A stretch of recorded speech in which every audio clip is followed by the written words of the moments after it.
Good afternoon. Welcome to this live broadcast of the National Assembly sitting afternoon session. This broadcast is brought to you by the Parliamentary Broadcasting Unit in partnership with the Kenya Broadcasting Corporation. My name is Kamche Menza. This afternoon,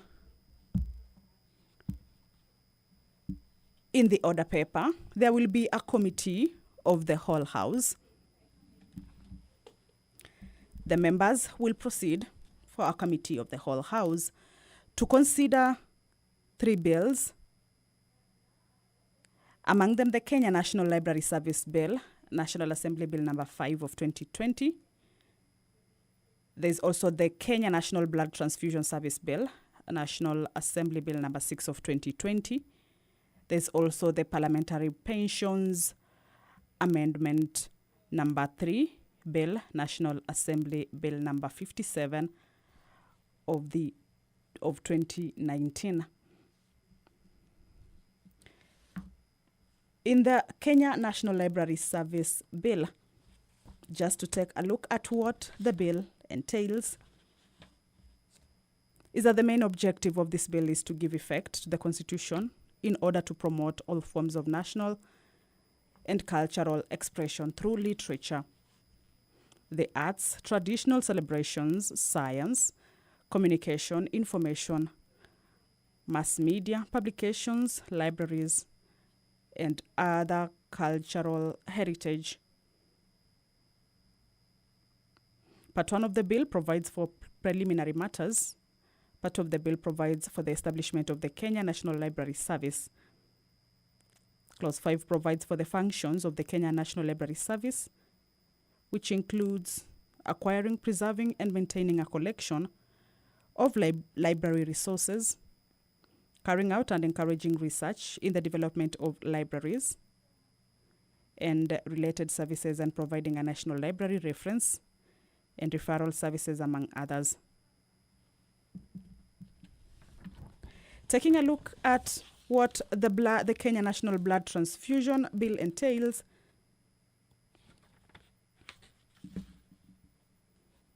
is that the principle, which is to establish the Kenya National Blood Transfusion Service. Part 2 of the bill provides for the establishment, functions, and powers of the Kenya National Blood Transfusion Service. This part established the service as a body corporate and also provides for the composition of the board of the service.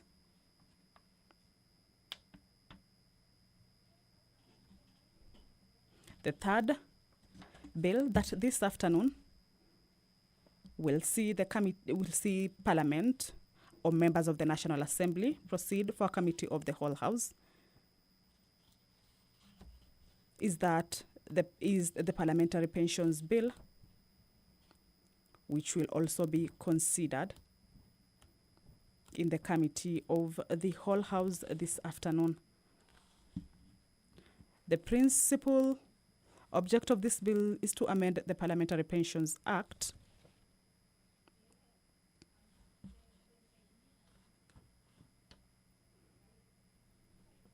Cap number 196 to bring into conformity with the provisions of the Constitution of Kenya 2010 and provide for the Act to apply to members of both Houses of Parliament. The bill further seeks to bring Cap 196 into conformity with the directions of the Salaries and Remuneration Commission as regards the retirement benefits due to members of Parliament. The Salaries and Remuneration Commission is established under Article 230 of the Constitution and is empowered under Article 230 subsection 4 to set and regularly review the remuneration and benefits of all state officers.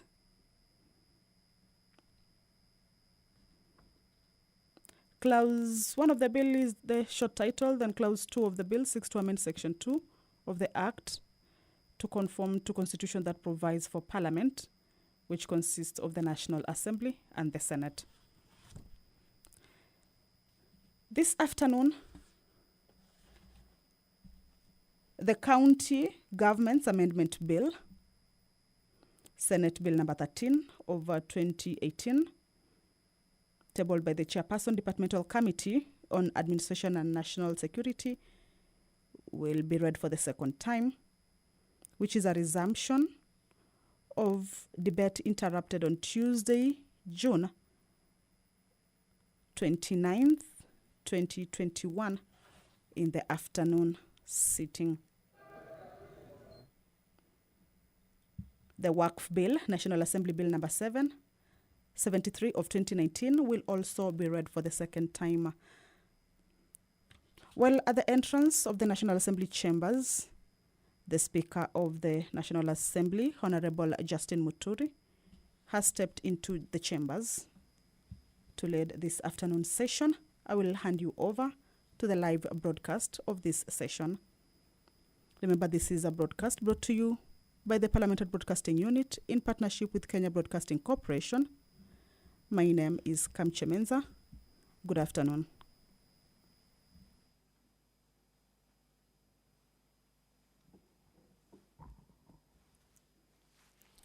Na tuombe. Ewe Mwenyezi Mungu, ambaye kwa hekima na wema wako umeteua nyadhifa za viongozi na mabunge kwa ustawi wa jamii na utawala wa haki wa wanadamu, twakusihi ututazame kwa neema nyingi sisi watumishi wako ambao umerithika kutuita ili tutekeleze shughuli muhimu za jamhuri yetu.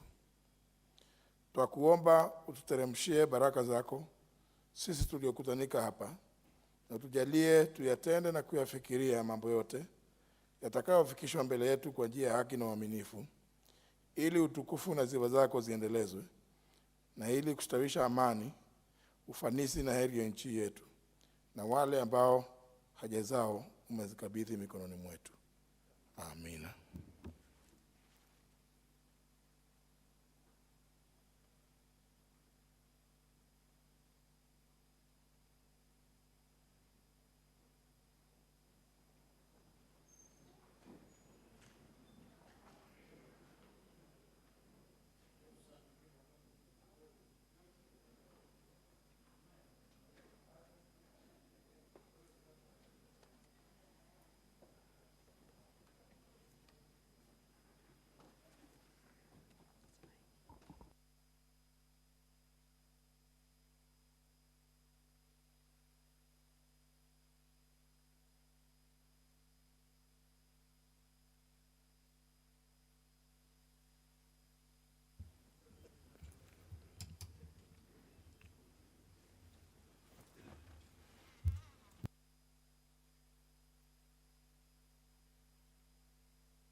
Imetosha?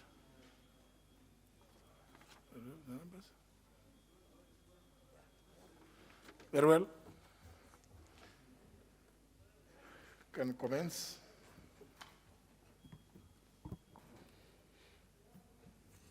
Order number 1, administration of oath. Order number 2, communication from the chair. Order number 3, messages. Order number 4, petitions. Member for Kamukunji. I thought I saw him. You have not. Very well. Proceed. Thank you, Mr. Speaker. I'd like to take this opportunity to present a public petition number 015 of 2021 regarding the renaming of Karura Forest after Professor Wangari Maathai. I, the undersigned, on behalf of the various environmental conservationists across the country, draw the attention of the House to the following: that it is an established historical fact that the late Professor Wangari Maathai was instrumental in salvaging Karura Forest from the existential threat of land grabbers, thereby safeguarding its conservation for current and future generations.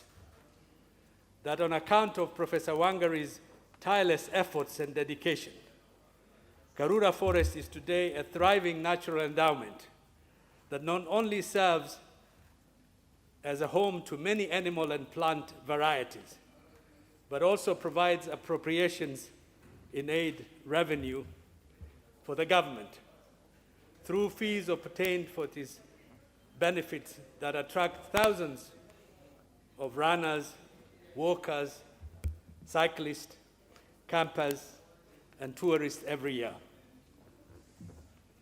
That Professor Wangari's unmatched sacrifices, selflessness, and courage led to the preservation, conservation, and proper management of other forests, wetlands, public parks, and natural resources in the country, in a key drive behind the government's environmental agenda of obtaining a minimum of 10% forest cover in the country.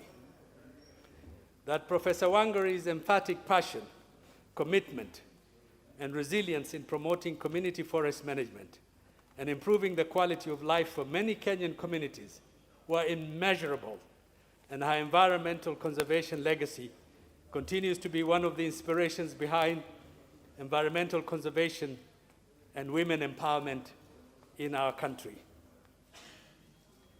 That Professor Wangari was a leader of many fasts. As a matter of fact, she was an extraordinary woman, a global icon, and an environmentalist, international environmentalist. She was the first woman in East Africa to obtain a Doctor of Philosophy degree, the first woman to be appointed associate professor at the University of Nairobi, a founding member of the Green Belt movement, a founding advocate for multi-party democracy, and in fact, she was a member of parliament representing the people of Nyeri in this August House. And she is also the winner of many other awards, including the Right Livelihood Award, Better World Society Award, the Global 500 Roll of Honor, the Goldman Environmental Prize for Leadership, the Edinburgh Medal, Jane Addams Leadership Award, the Golden Arc Award, the Indira Gandhi Prize, among others. That her noble work has been appreciated globally by many countries, including France, which started a school in her honor, the United States of America, which opened the Wangari Maathai Gardens in Washington, D.C., the Wangari Maathai Trees and Garden at the University of Pittsburgh, the unveiling of her statuette at Benedict College in Kansas, and the historic Global Award of the Nobel Nobel Peace Prize in 2004. That, sadly, nationwide, the recognition of Professor Wangari in her own native country of Kenya is comparatively low, exemplified only by the renaming of Nairobi's Forest Road to Wangari Maathai and the establishment of the Wangari Maathai Institute for Peace and Environmental Studies at the University of Nairobi. That in view of the concern that most of the accolades, awards, and commemorations recognizing and honoring the exemplary work and the impact of Professor Wangari are primarily undertaken by foreign countries. And further, in view of the fact that her 10th death anniversary is in September this year, it is a high time and it's prudent for the state to consider renaming Karura Forest after this icon of national heritage and champion of global environmental conservation.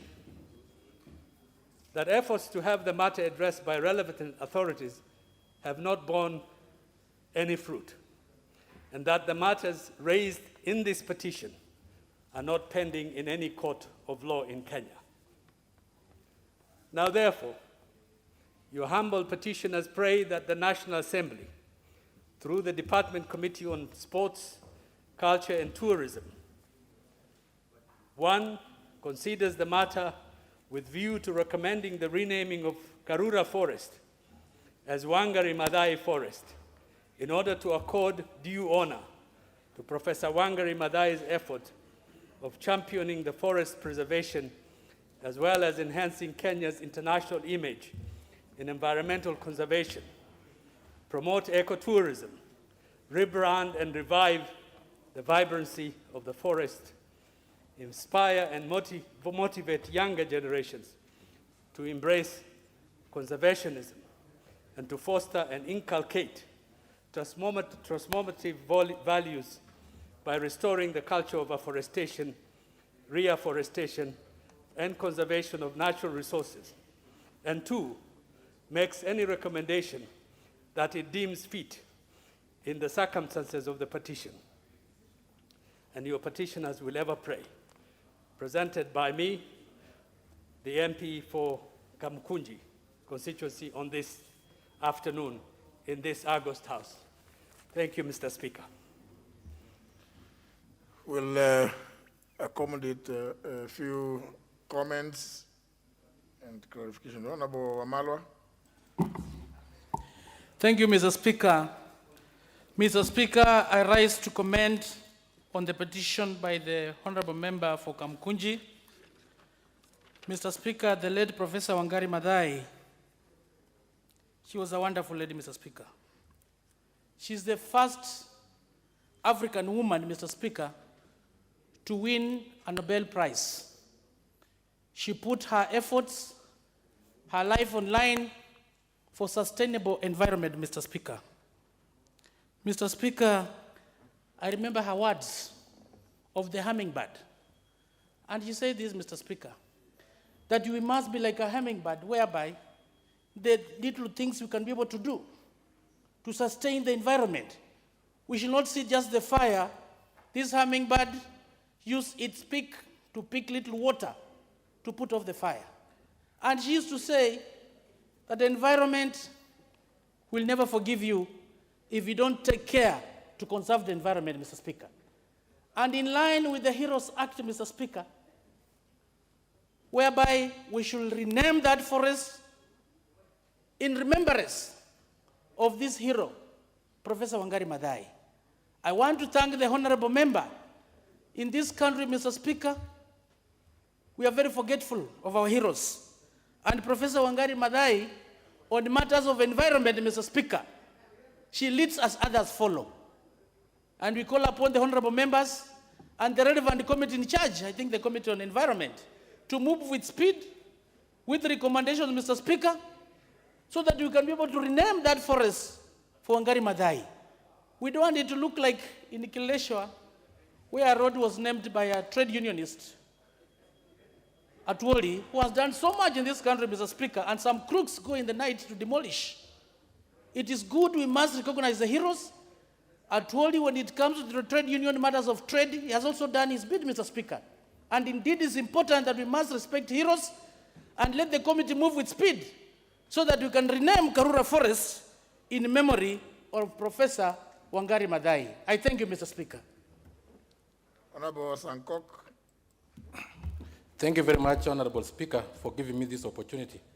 Also to congratulate Honorable from Kamkunji for bringing such a very important petition. Honorable Speaker, Professor Wangari Maathai was the first African woman to win the Nobel Prize. Honorable Speaker, and she won that Nobel Prize through tears mixed with blood. Because I remember when I was in the University of Nairobi, she single-handedly rescued and saved Karura Forest. We were students by then of University of Nairobi. We were with her. Some of our students were even killed when we were saving Karura Forest. Honorable Speaker, she was the first Kenyan woman to become a professor, Honorable Speaker. And you know, Honorable Speaker, a professor will never retire. And if they retire, professors don't tire. And if they tire, a professor will not die. And if the professor die, he will not rot. And if the professor rot, he will not smell. And if he smell, he will smell rose flower. Honorable Speaker, we really need to honor some of these heroes, Honorable Speaker.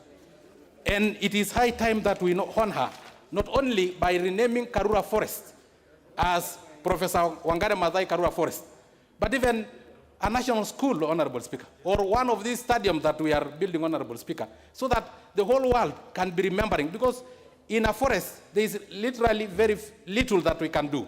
It will only be accessible to Kenyans. But if we have an international stadium where we can have Olympics, where we can have international football, Honorable Speaker, the whole world will be seeing that we have honored a professor, Honorable Speaker, who was a very great environmentalist, Honorable Speaker. It's only today that I have changed my colors, Honorable Speaker. I normally wear green. Why? Because it is a sign of conservation, that we need to conserve our forest. We need to make our country green. So, Honorable Speaker, I do support, Honorable Speaker. No, I normally put on green. It is only today that I changed to yellow. Now you are starting. Thank you very much, Honorable Speaker. An argument. Yes, thank you. Thank you for giving me that opportunity. You are a presidential candidate. I really, I know most members will be on your camp, Honorable Speaker. Thank you, Honorable Speaker. Thank you very much, Honorable Speaker. Now you are speaking a language that is alien to the House. Honorable Professor Oduor. Thank you, Honorable Speaker. Honorable Speaker, I would want to also commend and agree with the petition that has been brought forward by the MP. Honorable Speaker, leadership, as is clearly reflected, is what we need when there are challenges and when we need to have solutions. And Honorable Speaker, I remember Honorable Wangari Maathai as a leader. I know, Honorable Speaker, that members have alluded to what it is that she did in terms of being a woman, the first woman professor, first woman who did one thing or the other. But I remember Honorable Wangari Maathai, Honorable Speaker, and this is why I support, indeed, that we should name Karura Forest after her. She clearly helped us as Kenyans to understand that leadership is gender neutral. Honorable Wangari Maathai told us that when we want to look for the kind of person that we would need to put in leadership, we want to see their vision, we want to see their thoughts, we want to see their courage, we want to see their boldness, and indeed, we want to see that they are servants of the people. Honorable Speaker Wangari Maathai told us that leadership really is from the shoulder upwards. It rests in somebody's conviction and truly is a question of their heart. For this reason, Honorable Speaker, I think that it is extremely befitting that we would, by naming Karura Forest after Wangari Maathai, make sure that it is permanently etched and that generations to come will not only be looking to see that they want to have women who will be professors or leaders, but they will really seek to ensure that we do not bar or stop anyone from making a difference on account of the agenda. I support Honorable Speaker, and I think it is a timely and indeed commendable request. Thank you, Honorable Speaker. Member for Emuhaya. Thank you, Honorable Speaker. And thank you, the Honorable for Kamukunji, for presenting that particular petition. That, Honorable Speaker, this was a great woman. That even her death is not only a memento mori to ourselves, given the energy we saw of her when she worked that particular time, Honorable Speaker, our student, and how we saw her works and her fight. But also she remains as a memento vivere, because it shows us during our times of energy and capability, we need to work. And she worked for conservation of the environment and the forests. I vividly remember her for the fight to save the now President Uhuru Park and the extent she went to after the fight for Karura Forest. And therefore, Honorable Speaker, I stand with the petition support that the relevant committee goes ahead to award recognition to her by naming Karura, and possibly just add Karura Prof. Wangari Forest. Because when you talk about Karura, you talk about Wangari. And when you talk about Wangari, you talk about Karura. Thank you, Honorable Speaker. Member for Endebess. Thank you, Honorable Speaker, for allowing me to contribute to this petition by Honorable Hassan, member for Kamukunji. On the onset, I want to support this petition. It is timely, Honorable Speaker, considering that what achievements the late Honorable Wangari Muta Matai was able to achieve. Honorable Speaker, as the committee looks into this petition, I think it is important that we need to have a criteria for naming of important places. You know, when Honorable Chris tries to justify the naming of a street in honor of trade unionist Atwoli, we can't put Honorable Mathai in the same category with Atwoli. I think that's an abuse. It is, and that is why many Kenyans feel that that kind of naming of a street in honor of Atwoli is not justified. I think this is a very important petition that we should not just trivialize it to issues that of the Atwoli level. It is important that you know.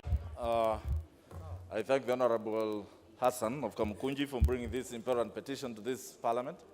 Mr. Speaker, Professor Madai had many firsts, and one of them was maintaining the greenery in this country that we see. Mr. Speaker, every Kenyan remembers how Professor Madai fought for and including the Uhuru Park of today, Mr. Speaker. Mr. Speaker, I'll agree with members that Karura Forest be named after Professor Madai. Mr. Speaker, the climatic change in this world, had everybody listened and had they adhered to Professor Madai's advice, maybe we would not have this kind of climatic change in this world. Mr. Speaker, I join Honorable Hassan in supporting this petition. But Mr. Speaker, I just wanted to find out. I've heard the Honorable Hassan say it will be marked to the Departmental Committee of Sports, Culture and Heritage and Tourism. And I was feeling like it's more of environment, natural resources, or Mr. Speaker, according to how you're going to rule, maybe it can be joint committee of my committee and the environment, so that we can give him the desires of his requests, Mr. Speaker. I thank you. The Honorable Wanjiku Waruguru. Asanti Bwana Spika, niruhusu pia nitoe pongezi kwa Mheshimiwa Hassan mbunge wa Kamukunji kwa sababu ya kufikiria mambo ya Mheshimiwa the late Mheshimiwa Wangari Maathai. Niseme ya kwamba sisi kama hili bunge hatutaki bunge la kitaifa lifanywe kama kukua kama kaunti ambayo sitaki kutaja. Watu ambao wanaamka wanafanya mambo bila mpango na kuleta uhasama katikati ya jamii. Spika, mpaka iwekwe uwazi kama hatuna sheria ambayo imetungwa, ni njia gani kamiti ambazo zitaweza kupitisha mambo ambayo inahusu kuname kitu nyuma ya jina ya mtu. Na tatizo na Kiswahili kidogo, lakini nitaendelea. Mheshimiwa Spika, niruhusu niseme Mheshimiwa Wangari Maathai alishafariki. Ule mama alifanya kazi ngumu, alifurushwa na serikali ya marehemu mzee Moi. Ule mama alifedheheshwa, alitolewa nguo, alivuswa ushi, alikuwa amefanywa akue kama mtu wa kuchekelewa na jamii. Ule mama hakukufa moyo. Niruhusu nitumie hii fursa kuambia wanawake tulio ndani ya hii bunge, safari zetu katika siasa si lazima ikuwe ni ya shangwe na vigeregele. Tutapigwa na tear gas, tutakimbizwa na polisi, tutatolewa nguo. Mheshimiwa Spika anauliza wanawake tukae kidete kama Mheshimiwa Wangari Maathai. Niruhusu niseme kwa sababu kuna watu ambao wako na mazoea, wakishindwa kwa sera na kushindwa kufanya kazi, wakimbizana na wanawake na mapolisi, wakimbizana na wanawake na tear gas.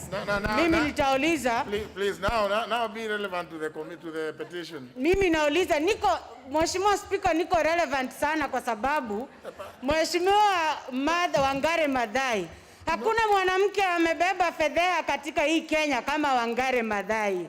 Marehemu Wangari Maathai. Na ndio nauliza Bwana Speaker. There was nobody by the name Mother Wangari Maathai. Na hiyo mambo ya wanawake kukimbizwa msituni ama kwa barabara, sasa sio mkazungumzie kule nje tafadhali. Mheshimiwa Speaker, wewe ni speaker ya wanawake, speaker ya wanaume, na pia wewe umezaa wasichana, kesho watasimama kukuwa marais, na safari ni ile ile ya wanawake ya kukimbizwa. So sisi kama wanawake wa hii bunge tunazidi kusema Wangari Maathai viva, wanawake tusimame kindete. Naye minister ambaye anasuluhisha na maneno ya usalama, wacha kutuma maaskari wasukume wanawake, hasa wanawake wale ambao wanatafuta viti. Karura, Wangari Maathai, wanawake sisi tunajivunia yeye, iendelee. Na Mheshimiwa Speaker, Mheshimiwa Sankok amevaa rangi ya chama, furusha yeye avae nguo ambayo inafaa bunge, manake hii amevaa uniform ya chama. Asante. Honorable Kalasinga Majimbo. Thank you, Mr. Speaker. Mr. Speaker, I rise to support this very important petition. Environment, Mr. Speaker, is life. Environment, Mr. Speaker, is love.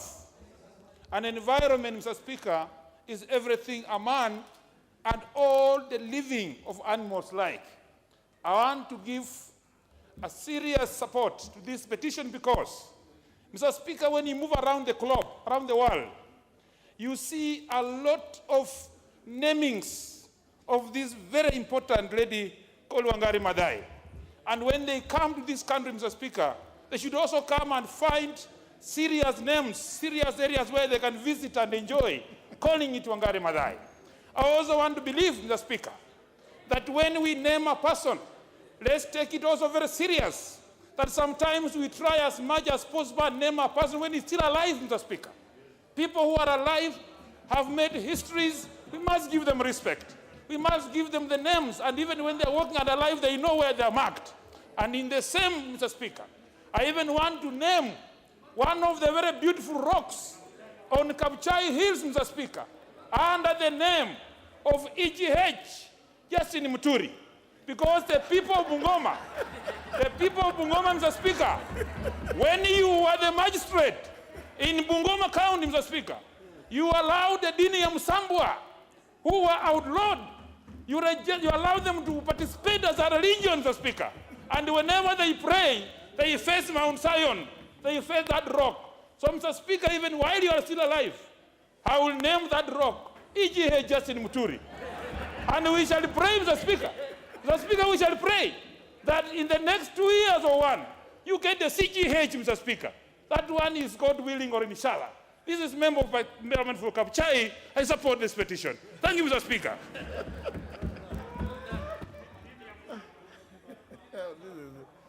Member for Igembe Central. Thank you, Mr. Speaker, for giving this opportunity to comment on the petition by the honorable member for Kamukunji. Mr. Speaker, it's good to honor our leaders posthumously and even when they are alive, Mr. Speaker. And Mr. Speaker, there's no any other way befitting to honor somebody who has done exemplary work, especially in environmental conservation in this country, like Honorable Professor Wangari Maathai. Mr. Speaker, we have got so many roads here in Kenya which are named by people even we don't know, even foreigners, and we don't know what they did to us. A president comes and visits us for some few hours, he is given a road. Another one just comments good about Kenya, is given a road. But we have got our heroes here who we don't recognize, Mr. Speaker.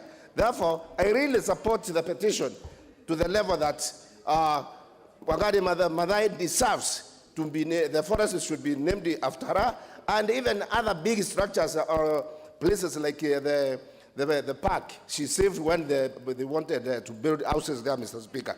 Therefore, I support the petition, and more so, we need to have even monuments depicting good works, which she did, and even other parts of this country where she helped in conserving the environment. They should take a cue, likewise, even in our counties. As a member of the committee, which will be tasked to look into this one, I will be the forefront to support it and come with a resolution that we should have the forest named after this great lady. I thank you, Mr. Speaker. Now, so for avoidance of doubt, so that even as you comment about this, you comment with this knowledge, the responsibility for naming and management of forests and registration is vested or is to be found in the Kenya Forest Service Act. And for purposes of our standing orders, the relevant committee that should then be involved in that is the Committee on Environment and Natural Resources. So some people may have made a mistake, may have misled the Honorable Yusuf Hassan, because they thought it was a cultural thing like other ordinary things. Forests are not just treated that way. There are some forests which are very sacred, and I speak with authority on the issue of forests, you know.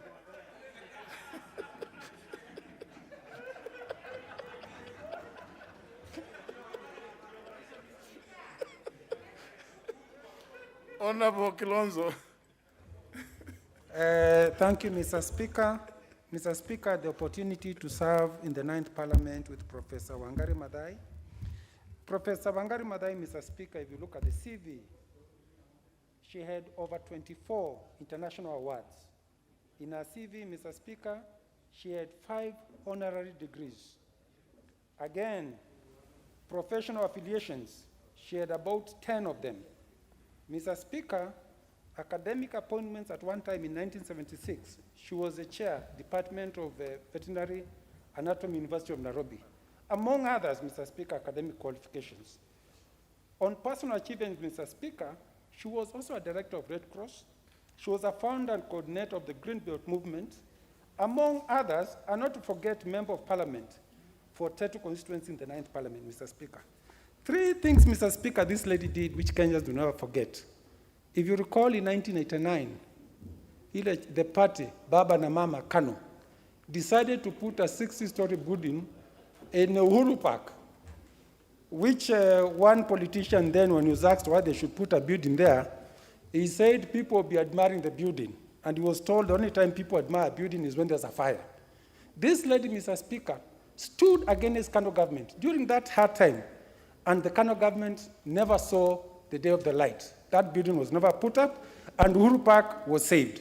Mr. Speaker, at the height of grabbing of land, she stood very firm not only on Karura Forest, Mr. Speaker. There's also a city park next to, on Parklands. She was very firm. And because of her, Karura Forest was saved. But most important, Mr. Speaker, during the height of multi-party politics, we had very many Kenyans who were detained. She led a protest at Uhuru Park, which led to the release of political prisoners, Mr. Speaker. Mr. Speaker, if there is somebody who has a right something to be named after that person, Mr. Speaker, it is none other than Professor Wangari Maathai. So I support the Honorable Member of Kamkunji in this petition and look forward, Mr. Speaker, to seeing Karura Forest named Karura Forest Professor Wangari Maathai or something like that, Mr. Speaker. And for those that are members of APNAC, to also know, Honorable Kilonzo, that the late Professor Wangari Maathai was an extremely active member of APNAC. Honorable Muturi Kigano. Thank you, Mr. Speaker. I would like to speak about late professor from personal knowledge.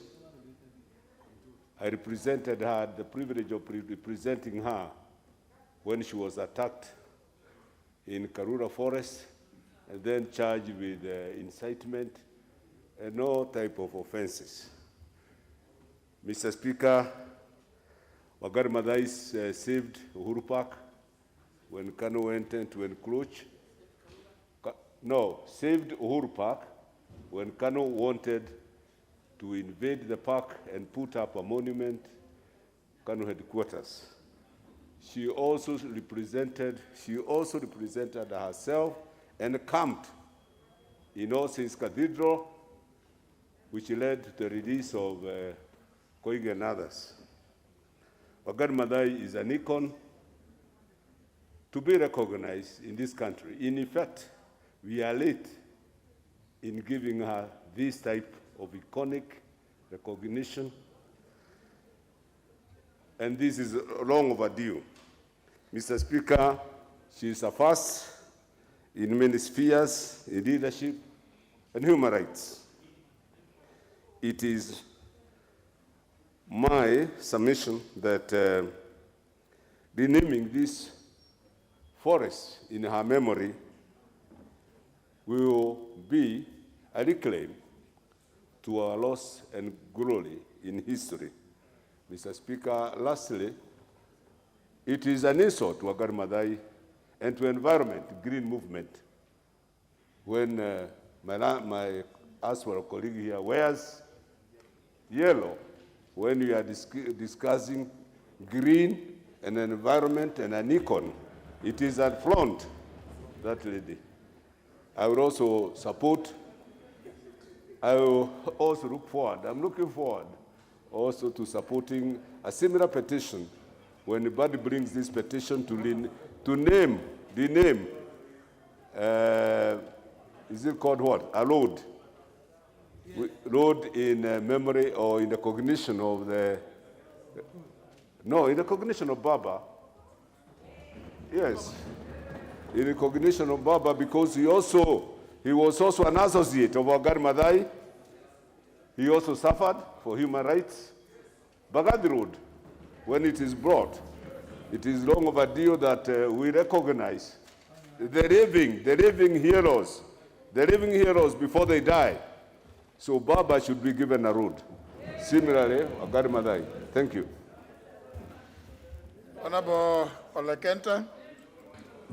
Thank you, Honorable Speaker. I'd like to also join my colleagues in commending the MP for Kamukunji for this long overdue request. Honorable Speaker, everybody knows that Wangari Maathai put this country on the world map.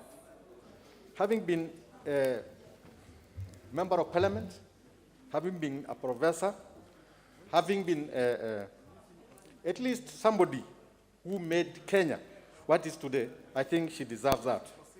The Nobel laureate, as we all know, suffered a lot. And it was not for herself or her children or her family. It was for the benefit of all the Kenyan people.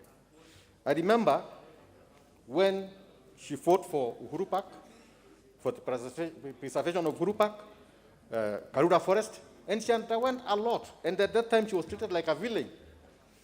And those people who suffered in the Nyayo gutters or detention centers, I think all those people should be recognized, because were it not for them, we will not be having the freedom we have today. In fact, when somebody talks about Honorable Raila, these are the icons that really fought for the freedom of this country. Nobody else can suffer like that. And if it were not for them, even this constitution we are fighting over would not be there. And I think it's important that the Kenyan people, especially the members of parliament and others, recognize these people, because if we don't do it ourselves, then we are not thinking about this country. So I support, and I'm really also looking forward to such recognition. Thank you, Honorable Speaker. Very well. The time allocated for petition is over. Therefore, that petition stands committed to the Departmental Committee on Environment and Natural Resources. So the Honorable Hassan, don't pursue the Departmental Committee on Sports, Arts and Culture. Pursue with the Environment and Natural Resources. Next order. Order number 5, papers. Leader of the Majority Party. Honorable Speaker, I beg to lay the following papers on the table of the House. Today, Tuesday, July the 6th, 2021, afternoon sitting. Number 1, the 26th biannual report of the Monetary Policy Committee for April 2021 from the Central Bank of Kenya. Number 2, the annual report and financial statements of the Kenya Reinsurance Corporation Limited for the year ended 31st of December 2020. Number 3, a report of the Auditor General and financial statement in respect to the Kenyatta International Convention Center, KICC, for the year ended 30th of June 2019, and the certificate therein. And number 4, reports of the Auditor General and financial statements in respect to the following institutions for the year ended 30th of June 2020, and the certificates therein. Number 1, Kenya Electricity Transmission Company Limited. Number 2, the Privatization Commission. And lastly, the Kenya Ports Authority. Thank you. Next order.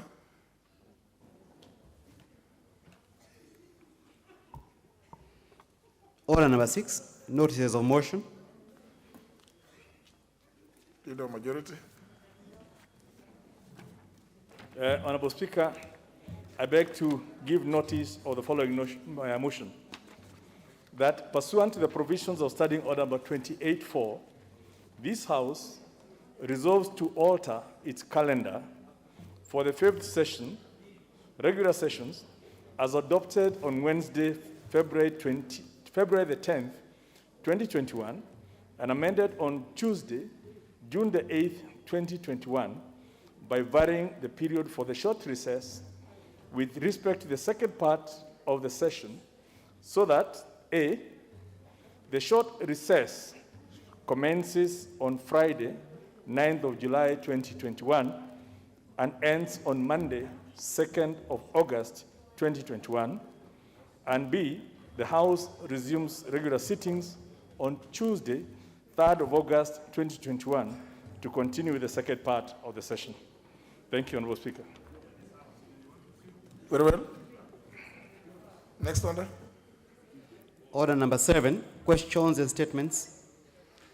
First segment, questions. And the first question is by the member for the Raka, Nithi County, Honorable Beatrice Nyaga.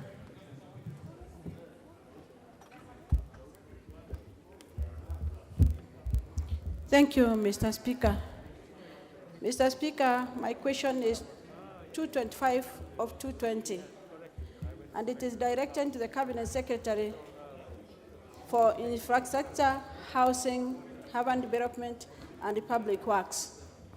1, could the Cabinet Secretary explain the status of construction of the Chuka, Kanwa, Karen, and the Chiakariga Marimanti roads in the Tharaka-Nithi County despite having been funded? 2, what has caused the delay in the construction of the said roads to bitumen standards as directed by the President in the year 2017? 3, when is the construction expected to commence, and what is the expected compression date of the project. Mr. Speaker, I would like you to give me a minute to explain something small. This is not the first time, Mr. Speaker, we have asked about those particular roads in the Tharaka-Nithi County. The member for Kangema. Yes, I need to. The rules actually don't allow a member to stand between the member speaking and the speaker.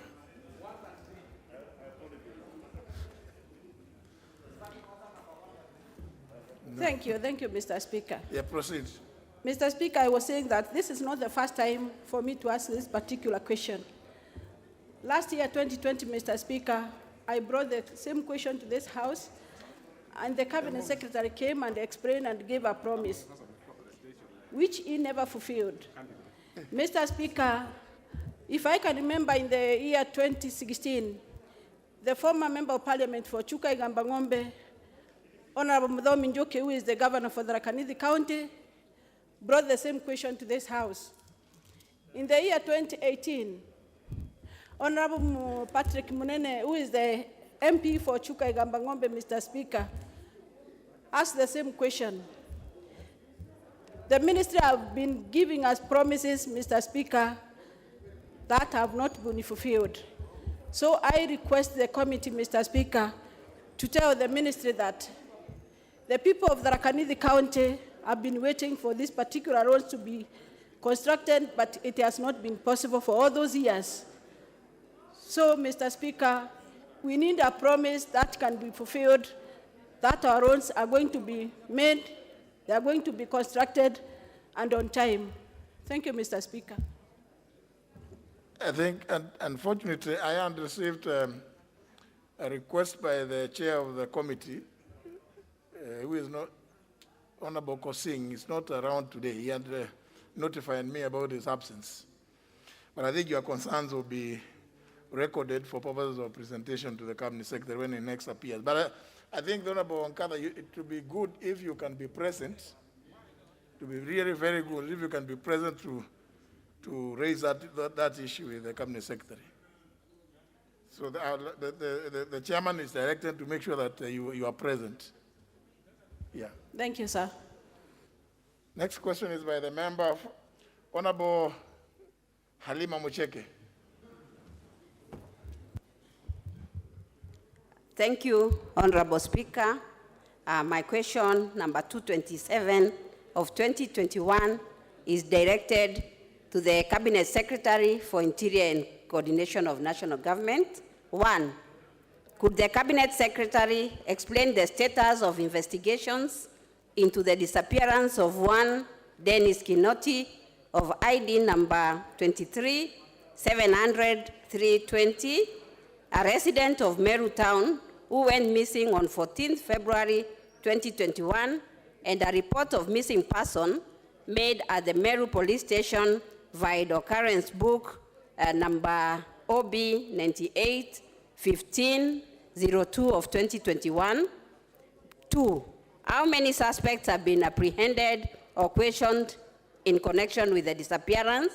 And 3, what specific measures has the government put in place to protect Kenyans from the spate of abductions, kidnappings, and disappearances of persons that has been rampant in the country in the last 1 year? Thank you. The question will be replied to before the Departmental Committee on Administration and National Security. The next question is by the member for Kwale County, the Honorable Zuleika Hassan. Thank you, Mr. Speaker. I stand to ask question 230/2021 to the Teachers Service Commission. 1, could the Commission explain the progress made in employing Islamic religious education or IRE teachers in public schools across the country? 2, what measures has the Commission put in place to ensure that the shortage being experienced with regard to IRE teachers is addressed soonest? Number 3, could the Commission provide a list of all IRE and Christian religious education CRE teachers and their placements to schools across the country? Thank you. Very well, Honorable Suleika, that's for a written reply. Therefore, the Teacher Service Commission is directed to provide you with a written reply within the next 7 days. They should be able to provide that. The next is by the member for Subukia, the Honorable Samuel Gashobe. Thank you, Mr. Speaker, sir. I like to ask question 2.1/2021, directed to the Cabinet Secretary for Transport, Infrastructure, Housing, Urban Development, and Public Works. What measures are in place to prevent accidents occurring along the Solai-Subukia Road, D366 in Subukia constituency, noting that majority of them are due to sharp bends and lack of road infrastructure, such as signage, markings, speed bump, pedestrian crossing, among others. 2, could the Cabinet Secretary explain why the completion of the construction of the said road has delayed, including erecting of speed bumps, road marking, installation of caravans, traffic, and road signs? Thank you, Honorable Speaker.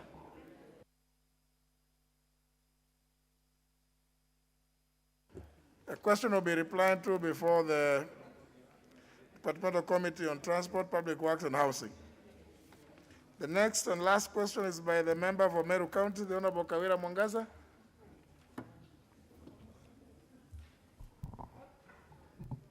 Thank you, Honorable Speaker. My question 2.3 of 2021 is directed to the Cabinet Secretary for Labor and Social Protection. 1, what steps is the ministry taking to ensure that there are gainful and equal employment opportunities for persons living with disabilities?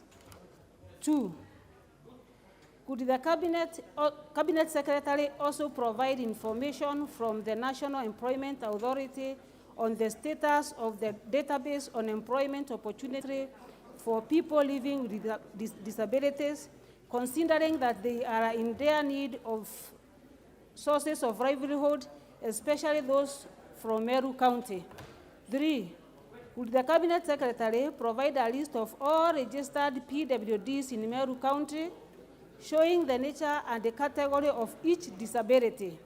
4, what actions has the ministry undertaken to ensure that regular and periodical updating of the register is carried out for all PWDs across the country, particularly in Meru County, so that they may benefit from the various programs and facilitations meant to empower and assist and facilitate them in regard to their livelihoods during the COVID-19 pandemic?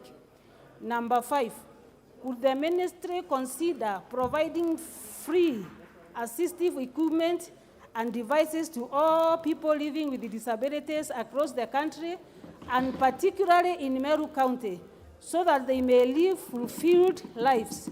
Thank you, Honorable Speaker. Question will be replied to before the Departmental Committee on Labor and Social Welfare.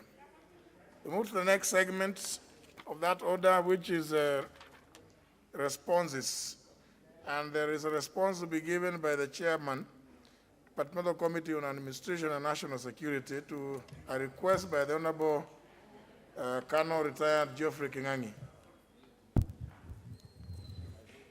Thank you, Honorable Speaker.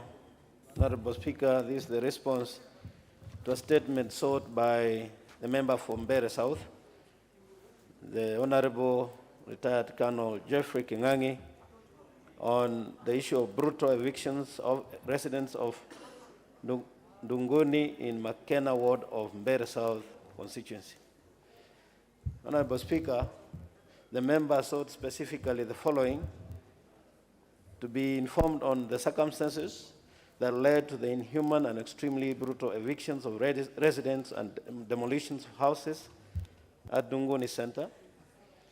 And 2, what urgent intervention measures the government is undertaking to address the ongoing humanitarian crisis at Dunguni Primary School, exemplified by massive congestions, devoid of sanitation, water, COVID-19 mask, food, and other basic needs, particularly in consideration that schools are scheduled to reopen on 10th May 2021. And 3, that in light of the fact that these residents are the rightful owners of the land near Masinga and Kembere dams, where they have lived and farmed despite claims to the contrary by Tana and Earth River Development Authority, that is TARDA, within what timelines shall the government resettle the IDPs, resolve the land ownership issue, and duly compensate the residents for their colossal losses? And finally, that on what basis the journalists and residents of the area, as well as the MP, was harassed, beaten, arrested, and does the government therefore intend to pursue the false trampled up charges against them? Honorable Speaker, the response is as follows. The eviction exercise in Masinga and Kembere was a legal exercise following a court order. The court matter was as a result of TARDA's effort to evict the illegal squatters from its property amicably without success. Consequently, TARDA filed a case in the Environment and Land Court in Embu, that is case number 148 of 2017-2018, TARDA versus Joseph Muli and others.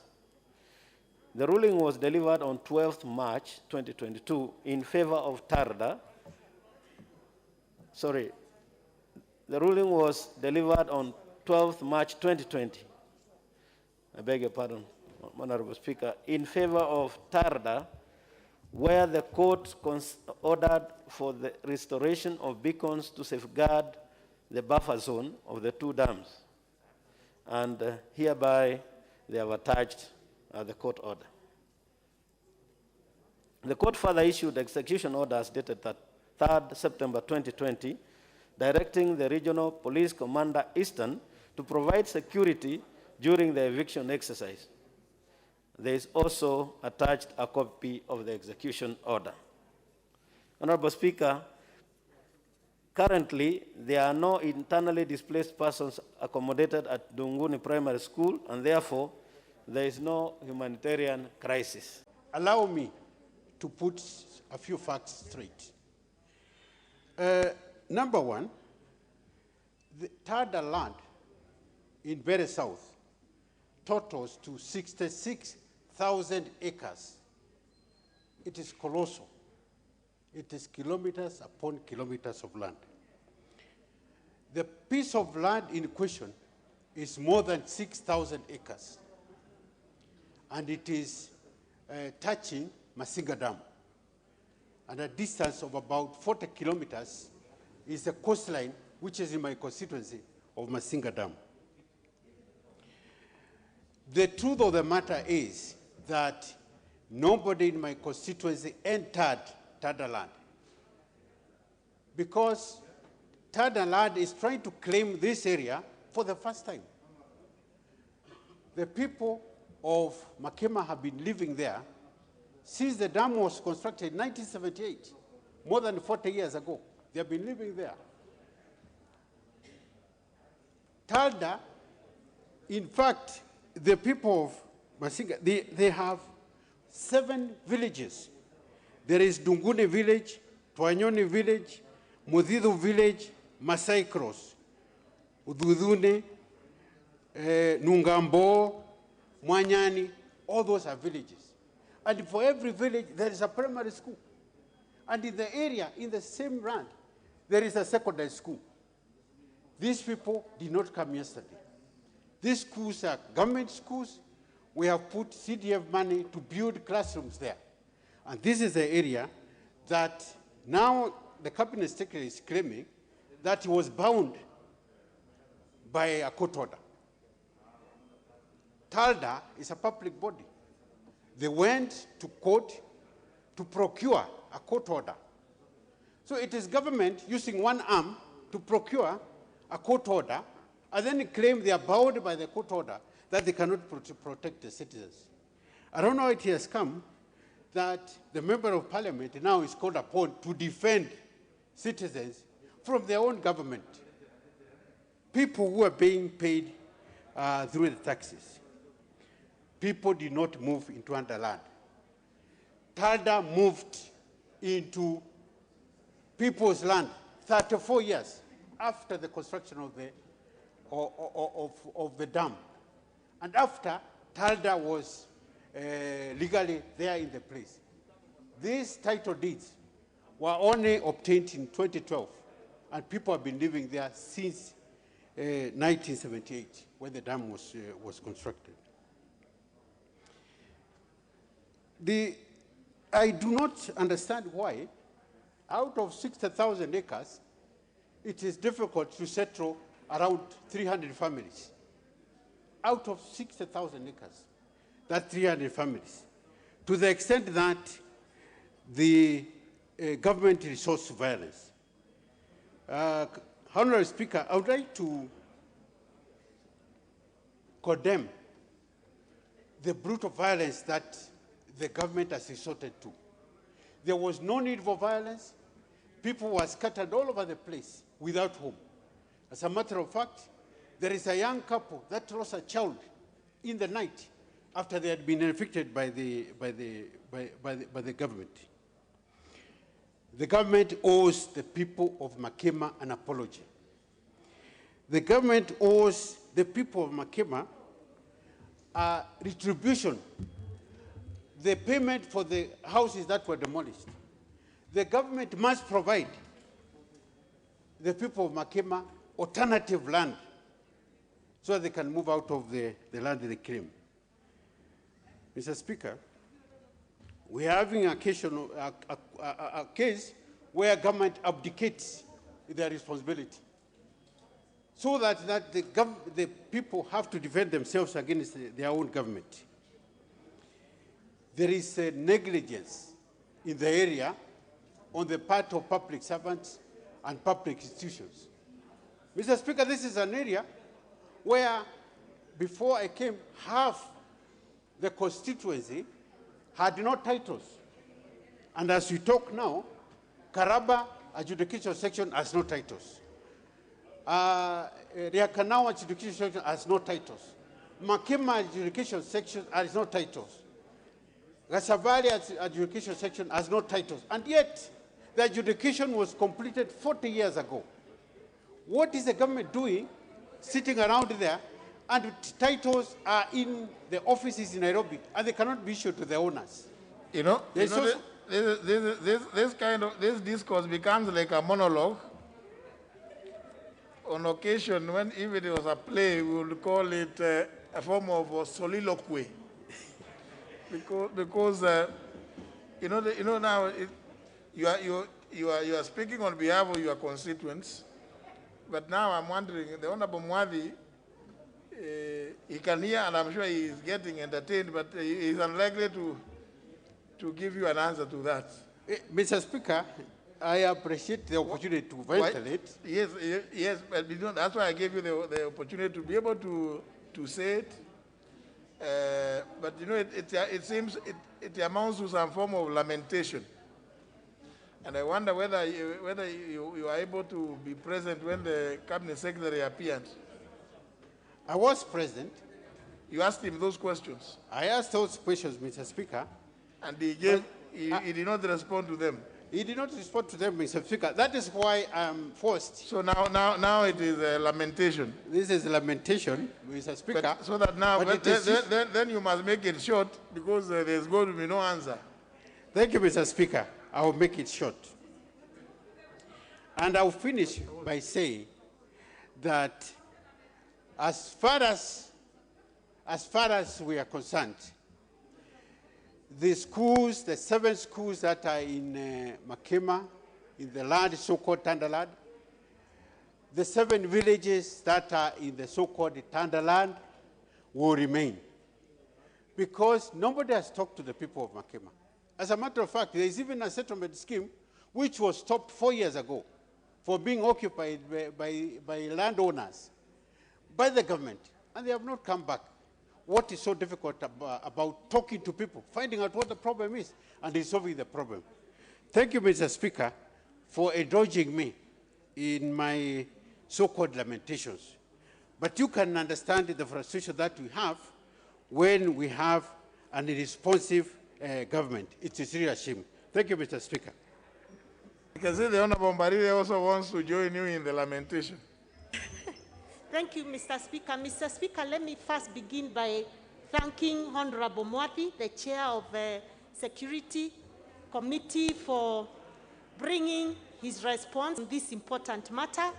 And let me first declare my interest that I am a Member of Parliament from Embu County, and therefore this matter concerns me a lot. And let me also thank the Honorable Kingangi, who has really taken this matter seriously from the word go, and having brought this matter before this House, Mr. Speaker. Mr. Speaker, the right to property is enshrined in the Bill of Rights of our Constitution, Mr. Speaker. And Mr. Speaker, we know that in this country, property does not necessarily have a title deed to it, especially when it comes to land. There are people who have land, who have lived on pieces of land for many years, but may not have a title deed because the government has not accorded them that important document. Mr. Speaker, that is the case of the people of Makema. That is actually the case of a majority of the residents of Bere South constituency, Mr. Speaker. And so, because I would hate that it just ends with lamentations, would the chair of Security Committee, jointly with the chair of Lands Committee, consider visiting the people of Makema and having a public consultation and participation with them to understand the extent of their problem, Mr. Speaker. Number two, can the chair of Security Committee undertake to push for compensation of the affected individuals who are evicted by this government from their land, property destroyed, and right now are living in absolute poverty because of that disruption, Mr. Speaker. Mr. Speaker, I end there. Thank you. Now, we will hear not a lamentation. We will hear from a former CEO of TARDA, the Honorable Kevin Wanyonyi. Mr. Speaker, thank you for the opportunity and for the information of the two members here. I was the CEO for Tarita some times back, and I want to confirm that the mandate of Tarita is to be able to assist the communities around for their livelihood.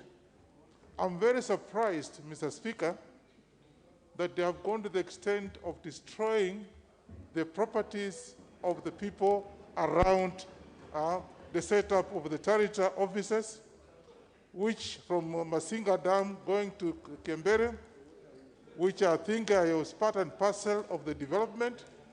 Mr. Speaker, the solution to this is for Tarita to sit down with the people affected to be able to find a solution, because the mandate of Tarita is to help the community improve their livelihood by having programs such as agriculture in either land or land cultivation or specialized products and crops, and even the livestock, and including fishing, Mr. Speaker.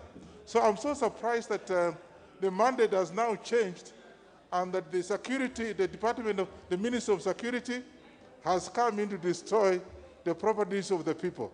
I would therefore suggest, Mr. Speaker, that the management, the current management of Tarita, sits down with the land and the Ministry of Land and the community to be able to sort out. I don't think there's any serious issue here. And therefore, I think it's very unfortunate that it has taken that kind of dimension. But I think the best thing, Mr. Speaker, is for Tarita management to sit with the community rather than destroy the properties of the community. I regret whatever happened here. Thank you, Mr. Speaker. Honorable Mwadi. Thank you, Honorable Speaker. Honorable Speaker, I empathize with the Honorable Kingangi and the members who have spoken, including Honorable Mbarile, and actually note that the situation as it sounds, because I'm not quite seized of what is on the ground, is really desperate and probably needs to be addressed in the manner that the former CEO has said.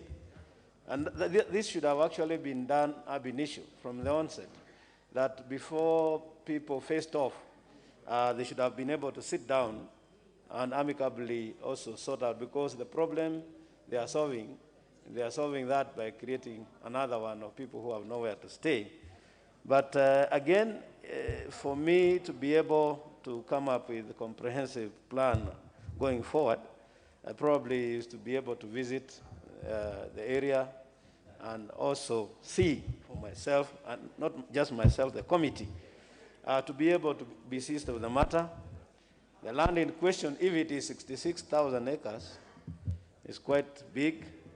Probably an engagement with the management and leadership of TARDA can yield some fruits.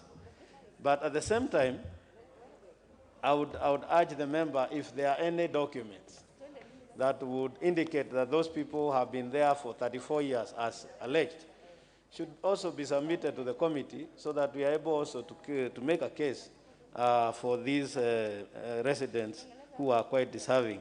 Otherwise, it went the wrong way, probably for me, that they were not able to sort it out amicably, and they had to resort to going to court. When I hear that there are 4 schools that are going to be left without students, then it should worry every Kenyan, that we should have schools where public funds has been spent, and the schools are going to be left empty because the entire crowd has been pushed out. So I will wait also seek for your direction, that whether we are going to undertake this exercise jointly with the Committee on Lands.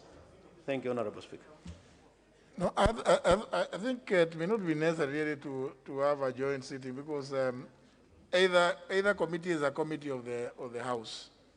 And if you are to go with Honorable Kingangi and arrange a meeting, just for you to get a feel of what is on the ground, whether it's the other committee or yourself, you'll be able to still get a report. You have because you have a secretariat which will be able to take note, and So I think you can do it, Honorable Mwadi. Your committee can do it. You can even have a subcommittee of your committee. But I would ideally suggest that you be there yourself, because then any follow-up between you and either the cabinet secretaries, both of lands and the interior, it would be better when you are the one leading the discussions alongside the Honorable Kingangi. Honorable Kingangi, I can see you are still not satisfied. You want to continue lamenting? Much obliged, Honourable Speaker. I appreciate the chairman's undertaking to visit, and I think that will settle it for now. If he comes, I'm sure he will hear from the people themselves, the residents, and I trust that the chairman and the committee will come up with a variable accommodation. Much obliged, Mr. Speaker. Honorable Mwadi, you want to still speak to it? Yeah, just to mention, Honorable Speaker, that I'm accordingly guided by your pronouncement, and that I will sit down with the Honorable Member together with officials from Interior, and we'll be able to get a date when you are going to visit site. Yeah, it would really help, particularly when you have the officials from the Interior, then because it's about human beings who are being evicted. And of course, in the process, the Honorable Kingangi himself ended up being locked in, isn't it?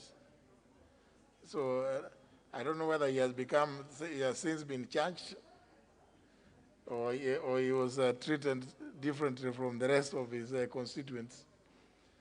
Maybe, but the Honorable Mwadi will deal with that bit later. Next, that concludes that aspect of the order number 7. Next order. There's a one over. Sorry.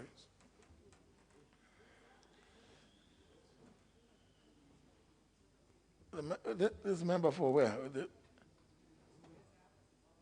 is on. The majority whip. Member for Ndiwa. The member for Ndiwa. Member for Ndiwa, in the third year, I can say you are engaged quite intensely by the member for Homa Bay Town. Honourable members, before we move to the next order, I wish to make this communication by way of guidance on consideration of the proposed amendments to the Kenya National Library Service Bill, National Assembly Bill number 5 of 2020.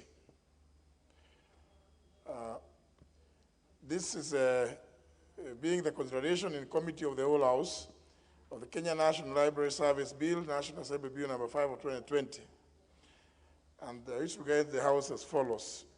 With respect to amendments proposed by individual members on the same bill and the application of the provisions of Article 114, Clause 2 of the Constitution and standing under number 133, Clause 5. Honourable members, as you are aware, Article 114, Clause 2 of the Constitution provides that, and I quote, if, in the opinion of the Speaker, a motion makes provisions for a matter listed in the definition of a money bill, the National Assembly may proceed only in accordance with the recommendation of the relevant committee after taking into account the views of the Cabinet Secretary responsible for finance, close the quote. Further, Article 114, Clause 3 defines what a money bill is, and it says it is any bill that contains provisions dealing with, inter alia, taxation, the imposition of charges on the public fund, the appropriation, receipt, custody, investment, or issue of public money, and the raising and guaranteeing of any loan or its repayment. In this regard, every bill that provides for the matters noted above ought to proceed in line with the provisions of Article 114, Clause 2, aforesaid. Additionally, starting under number 133, subsection 5, provides as follows, and I quote, no amendment shall be permitted to be moved if the amendment deals with a different subject or proposes to unreasonably or unduly expand the subject of the bill, or is not appropriate or is not in logical sequence to the subject matter of the bill, close the quote. Honourable members, on Wednesday, 19th of May, 2021, I did invoke the provision standing under 131 regarding harmonization of proposed amendments to the Kenya National Library Service Bill 2020 and referred the proposed amendments by the Honourable Millie Odhiambo Mabona, MP, and those by the Honourable Dr. Patrick Musimba, MP, to the Departmental Committee on Sports, Culture, and Tourism for harmonization through a process commonly referred to as winnowing. The committee did consider the proposed amendments and has made observations and recommendations as follows. 1. With regards to the proposed amendments by the Honourable Millie Odhiambo, the committee notes that the Honourable Member proposes that the House amends the bill so as to introduce the following. A, new Part 2A to establish a Kenya Resource Identification Numbers Agency to administer international standards resource identification numbers for books, magazines, music, and other resources. B, new part 2B to include a requirement for the deposit and registration of books and newspapers. This is already, of course, provided for in the Books and Newspapers Act, Cap 111. C, new clauses 35A and to 35D to import sections of the Books and Newspapers Act, Cap 111, and have the said parts incorporated into the library bill in a revised manner, taking into account the current Constitution of Kenya and the modern state of national and international trends. D, new Part 4A to provide for delegated powers by the Cabinet Secretary. E, new clause 39A to repeal the Books and Newspapers Act, Cap 111. And F, fourth schedule to provide for the conduct of business and affairs of the board of the Kenya Resource Identification Numbers Agency. Honourable members, according to the addendum to the report of the committee, which is a product of the winnowing process, the committee notes that the proposed amendments directly fall within the provisions of Article 114 of the Constitution, as well as offend the provisions of Standing Order 133, subsection 5, as they contain money bill aspects, and also unduly expand the subject of the bill. The committee therefore recommends that the amendments ought not to be proceeded with. I have thoroughly considered the report of the committee and I agree with them. 2, with regard to the amendments proposed by the Honorable Dr. Patrick Musimba, seeking to establish, in bracket, Presidential Library Authority, close the bracket, and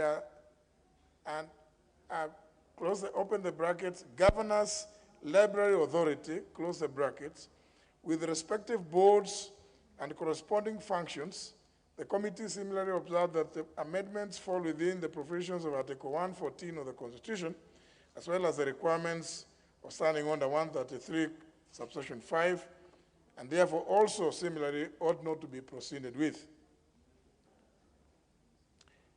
I have since also considered what the Honorable Dr. Musimba is proposing, and obviously creating such boards and authorities obviously will involve expenditure of public funds, whose budget the Honorable Musimba has not stated where it will come from, and the Cabinet Secretary for National Treasury hasn't been consulted when the bill went for public participation.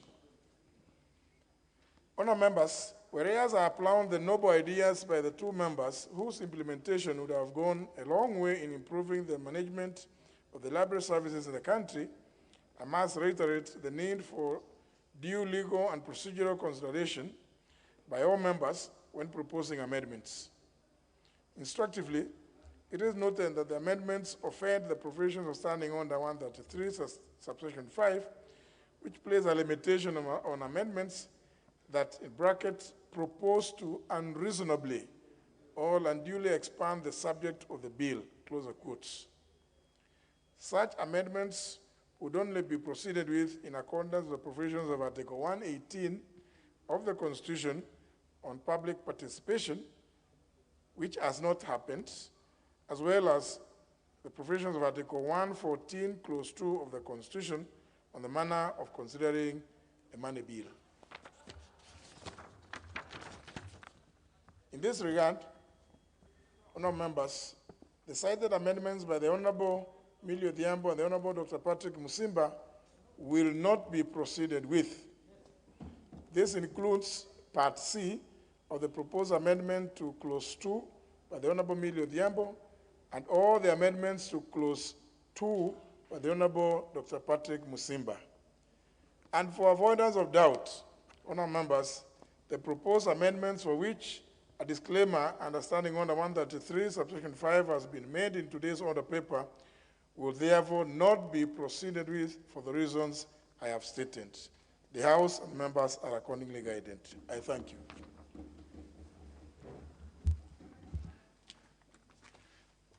Honourable Millie Odhiambo, it is not to ask me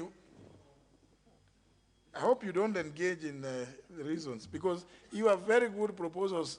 But I think, Honorable Emilio Odhiambo, you are so seasoned. You are one of the most active legislators that I know in this 12th and 11th Parliament. To propose even amendment to the other acts, or even to repeal it, I'm sure would have been the easiest for you. But I'll give you a chance to say something, Honorable Millie. Thank you, Mr. Speaker. Mr. Speaker, thank you very much for what you have indicated. I actually appeared before the committee, and the chair of the committee would actually tell you that in regard to some of the issues, I was actually agreed with them in relation to public participation, because I was actually raising very fundamental amendments that may require some of the authorities or their views. For instance, the Office of the Attorney General, because I was killing one agency but creating another. So even in terms of budgetary issues, Mr. Speaker, I'm actually not creating, in effect, actually, I'm saving the country money. But having said that, Mr. Speaker, and I'm glad you have raised it, because I'd wanted your directions on these issues. One, on the issue of public participation, and not only in relation to this bill, because I've also seen it coming up in relation to other bills, that when members propose issues that relate to the bill, but may require public participation, is there a way that before the committee of the whole House, we can facilitate, because I know it is not unconstitutional to facilitate further public participation. Secondly, Mr. Speaker, the other issue that I would also wanted to find out, that to determine the issue whether it's a money bill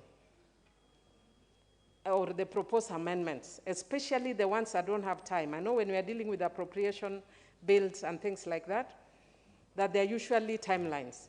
But when we are dealing with a bill that doesn't have a timeline, and you are bringing something that is progressive for the country, because if you look at the Newspapers and Books Act, Mr. Speaker, I even asked lawyers, it's archaic, it's unnecessary, and if you are dealing with the libraries, there's nothing more relevant than books and newspapers in a library.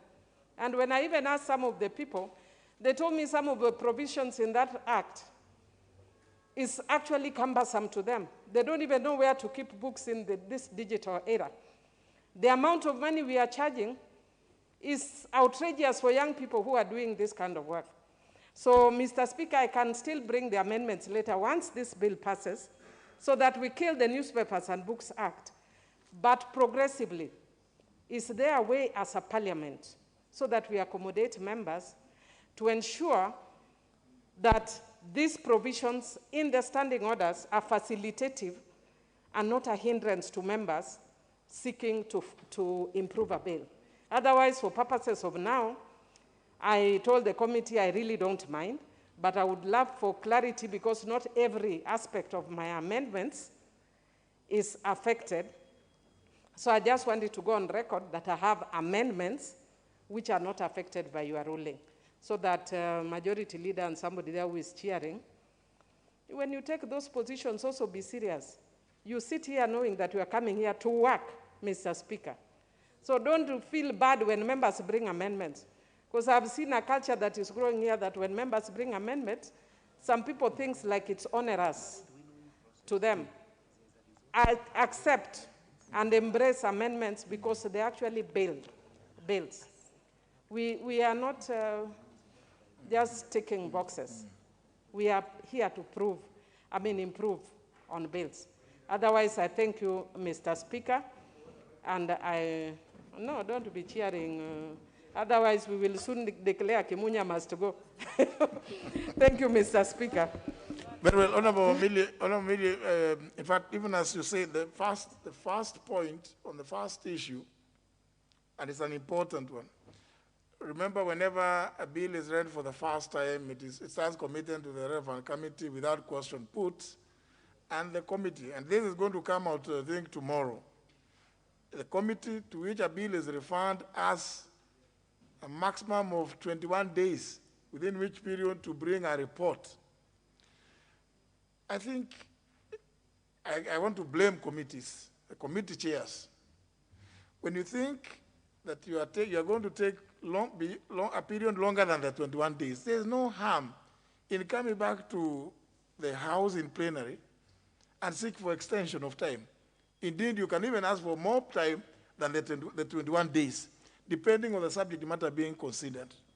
And therefore, on the point that you've raised on whether a member can come to you kind of suggested to facilitate. I'd wish to discourage that one of the member, because part of the reason why we came up with this new standing orders about members being assisted by the institution of parliament to legislate is to also take away that burden.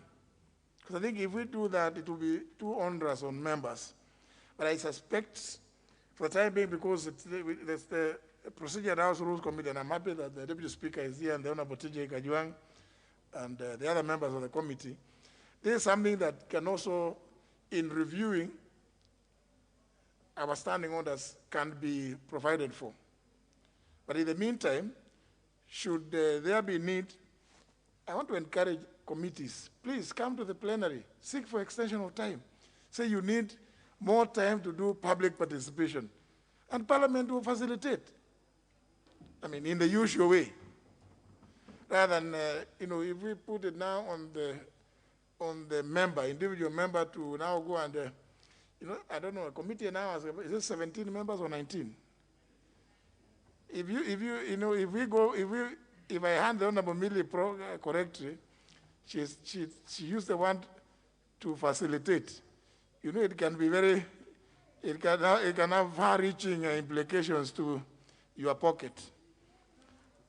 But I think the point you've raised is a legitimate, valid and legitimate one, which should be considered. But it will even be much better if the committee, or indeed if any member who thinks that their bill is in danger of being cut off by the 21 days, to even rise here and claim that the bill, my bill was referred to this committee, the committee has not finalized, and I still want the committee to continue to be given more time to consider the bill. And I'm sure the plenary will, as it has always done, graciously extend the time, and without any problem. But I think in the meantime, that's a serious point that I think the members of the Procedure House Rules Committee should consider. On the other issue about money bill, it of course becomes it's self-explanatory. But of course, even though you are hoping you intended by some of your actions to delete or to repeal the Books and Newspapers Act, which indeed, as you rightly again pointed out, is it's a fairly archaic piece of legislation. But I'm just looking at you and wondering, you have brought so much bills here. I would want to encourage you to actually make a proposition to repeal it and replace it with something new. Because I know you'll be doing a lot of that work in terms of, bring fresh bills, even, the enactment of which results in the repeal of those archaic pieces of legislation. So to that extent, am I clear, Honorable Millie? Satisfied? Very well. Next order. Order number 8, Committee of the Whole House.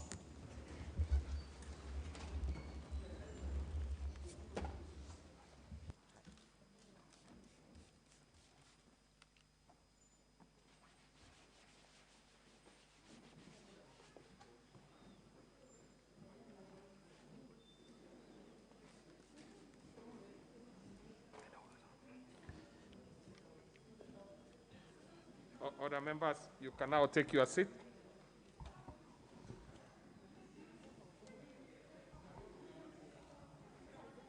Take your seats, honorable members. We will be moving pretty fast. And And of course, I know you've just had the Speaker's ruling, so we will be moving minus those particular amendments that were the subject of the communication by the Speaker.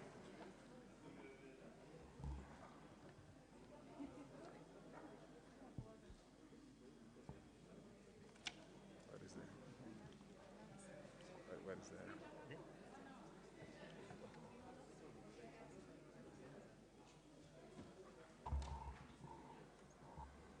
No. Where is the format? Format.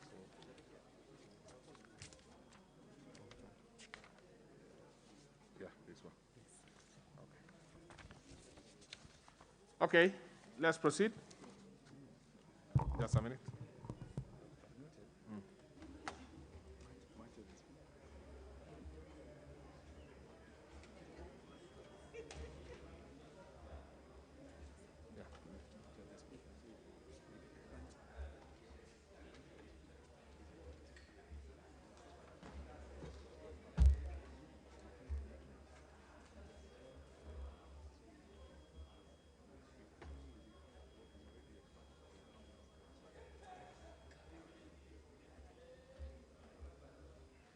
Okay.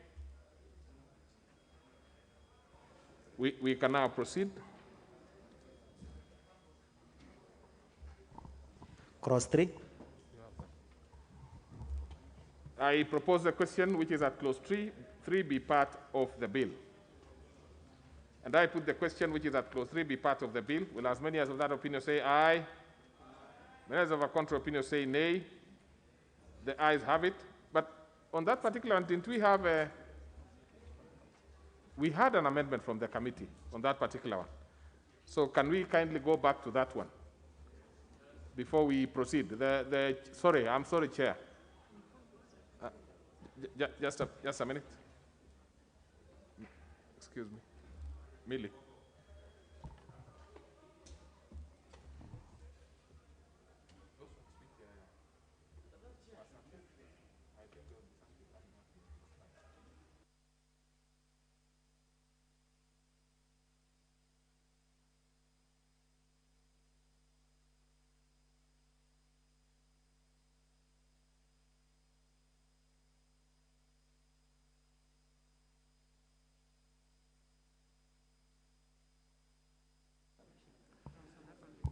Okay, Chair, you can proceed and transact your particular amendment. I think I was too fast. Actually, the proposal, the one which is dropped is that one by the Honorable Millie, but the committee's amendment is going to proceed. So which is your amendment, Honorable Chair?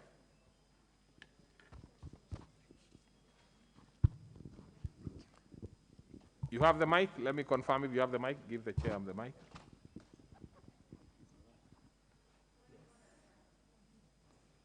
Yes, Chair.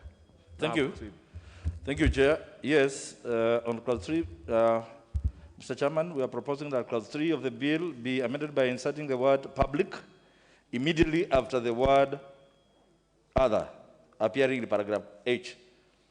Mr. Chairman, we feel this is for the purpose of distinguishing the Kenya National Library Service from the other public libraries in the country, Mr. Chairman.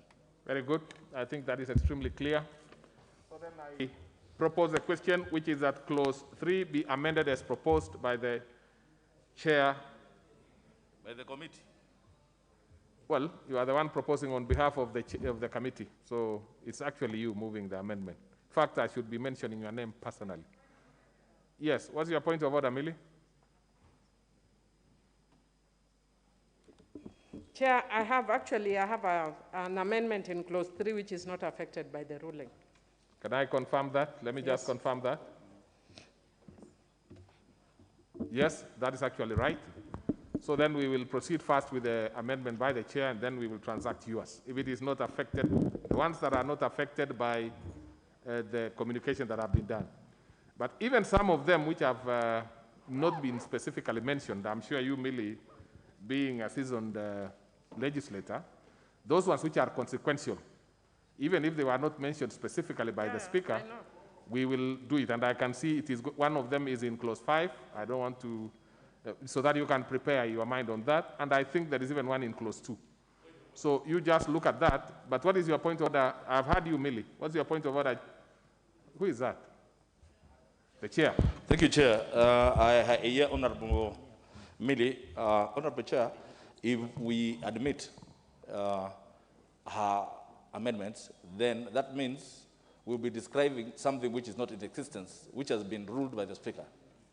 No, I think what you need to do, you canvass yours. When Honorable Millie's amendment comes, you can be able to raise that, and we will look at it on its merit.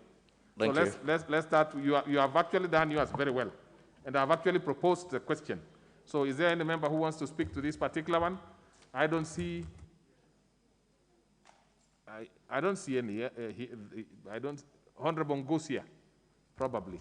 Oh, Chair, I'm part of the Committee for Sports, Culture and Tourism, and I think our amendments did not make a lot of difference, but we support the use of the word public to differentiate from just other. So basically you are supporting the chair's position. I'm supporting the chair. All right. So then I proceed to put the question, which is that clause 3 be amended as proposed by the Honorable Chair. Will as many as of that opinion say aye? Many as of a contrary opinion say nay? The ayes have it. Amendment. And honorable members, well, if it is not the one which the Speaker had specifically moved, you have the opportunity either to support it or to oppose it. So I'll give Honorable Millie to proceed, and then we'll see what the members have to say. Chair, I propose that clause 3 be amended as per the order paper. Chair, I just want to clarify that contrary to what the chair is saying, this amendment is not actually one of the ones the Speaker talked about, because clause 3 talks about the purpose of this act. And I'm saying that the first purpose of the act is to establish a national public library service. If you look at all the other acts, if you are dealing with a public national, whatever institution, which is what it's setting, then that is what the main purpose should be. So I'm basically saying that, then it actually gives strength to what now the chair is amending later, or rather whether the chair has amended by adding the word public, because I'm actually just saying it should be establishing the National Library Service. Thank you. Now, so let me propose a question, which is that clause 3 be amended as proposed by the Honorable Millie Odhiambo. Now, I will give the floor to the chair, see what he has to say. Well, the chair has actually done a very honorable. I wish you could sit somewhere here at the chair. Oh, okay. You see where ordinarily the deputy minority leader sits. That would be a good place for you. You know, it's always good for the chairs to be close because many times we have to really consult. Okay. So, and you can even be seen better. So, Honorable Makau, what is it that you have to say as the chair of the committee? Thank you, Chair. Regards to Millie's... Yes. I'm giving you the opportunity to contribute because you had actually made your comments. Yeah. So I wanted it to go on record now that Millie has already moved her amendment. I heard her say that she supports what is in the order paper. Is it? No. What Honorable Millie has, Honorable Makau, the chair of the committee, is that you know, you have moved your amendment and it has been taken. Yes. Honorable Millie Odhiambo has a different amendment, which he has proposed. Now, I have given you an opportunity, and initially, remember, I had heard you make some comments which were not meant to be done at that particular time because it had not been moved. So are you supportive? Point of order. Point of order. What is it again, Honorable Millie? You know, we'll not progress if you actually put a point of order against yourself. Chair, actually you will progress because I know actually the rules of the House. My amendment was strengthening by establishing the National Public Library Service, but I see under clause 4 there is establish a national library to be known as a Kenya National Library. So I dropped my amendment. You drop it? Yes. Okay. Thank you. Then we intend it. That makes a lot of sense. Thank you, Chair. So then, that having been done, then I proceed to put the global question, which is that now clause 3 as amended be part of the bill. Will as many as of that opinion say aye? Aye. Many as of a contra opinion say nay. The ayes have it. Clause 4. I propose a question which is at clause 4 be part of the bill. And I put the question which is at clause 4 be part of the bill. Will as many as of that opinion say aye? Aye. Many as of a contra opinion say nay. The ayes have it. Clause 5. I propose the question which is at clause 5 be part of the bill. We have an amendment on that? On this particular one, I do not see the chair's proposal. Yes, I see one by the chair. But of course, the ones by Honorable Millie Odhiambo. Not all of them. Not all of them. Thank you, Chair. Well, proceed and do yours, and then we will see which one Honorable Millie has. So, Chair, clause 5 of the bill be amended by deleting the words books, serials, music, and others appearing in paragraph F and substituting therein the word library, resource, including books, serials, and music. Mr. Chairman, it's because the paragraph is incomplete, hanging, and there is need for it to be I can't read this. Redrafted. Yes, you are doing okay. For purposes of communication, Mr. Chairman. That's okay. Thank you. Actually, you had already canvassed it well. So then I propose a question which is at clause 5 be amended as proposed by Honorable Mutua, Honorable Kingola Macau. So I propose a question. F.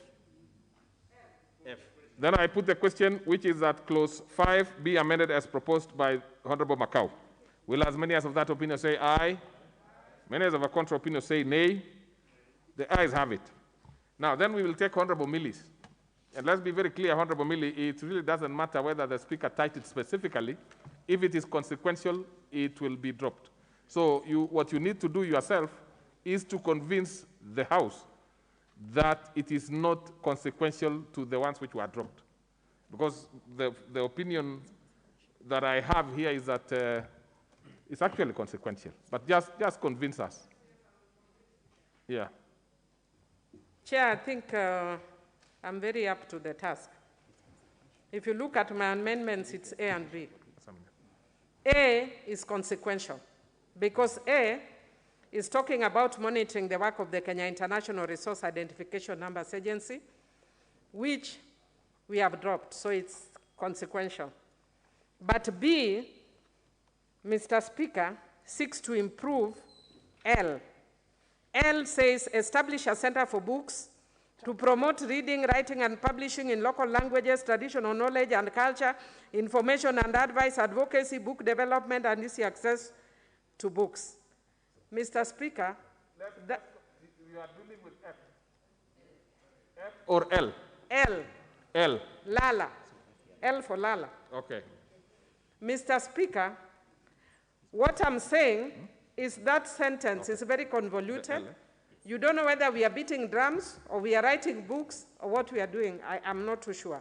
So, Mr. Speaker, what I'm trying to do is to make it more coherent, and it is a sentence that is seeking to provide very clearly for very important things that it's supposed to do, but it's not coming out clearly. So I'm breaking it to LA, provide easy access to information for all Kenyans.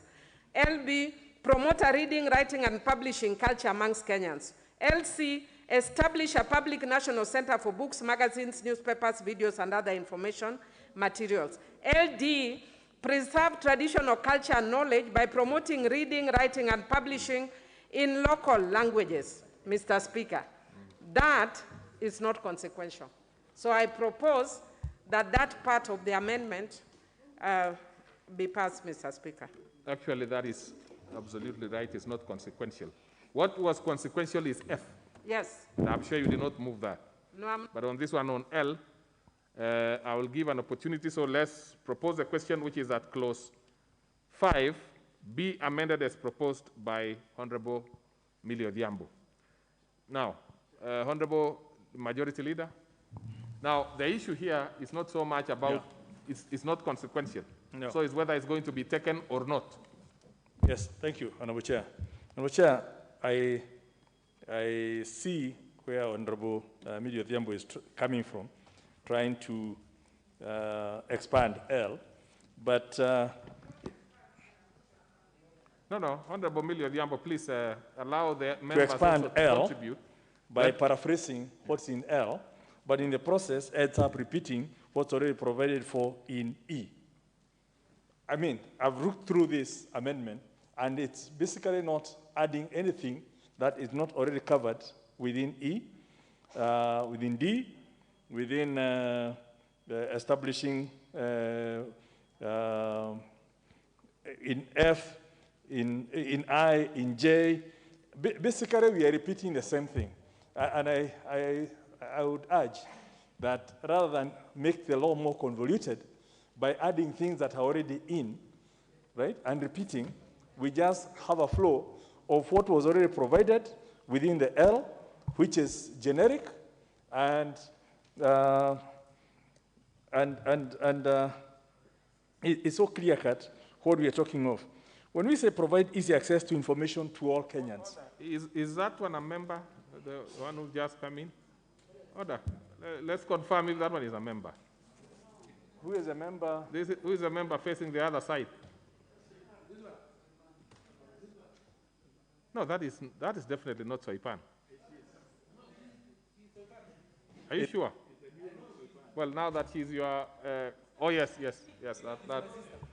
there is a, I do not know, let's proceed then. Honorable Speaker, I believe the 4 issues that are being paraphrased as a paraphrasing of L are already provided within the clause 5. So I would urge that instead of us going through splitting hairs on which is a better version of the other one, we go for the generic issues already contained in the bill and only add what is not there. But those 4 are already there in different wording. So, Mr. Chair, I want us to make progress on this, and not just for purposes of who amended, who did not amend, but by just looking through from the bill and what's being provided, and if it's the same, but I did different words, then we then need also to be clear that we need to amend somewhere else, rather than adding what's already in E, promote reading for knowledge. Then when you look at, let me just give an example. When you look at the bill, Mr. Chairman, at number E, 5E, reads, to promote reading for knowledge, information, enjoyment through stimulation of public interest in books and participation in campaigns for the eradication of literacy.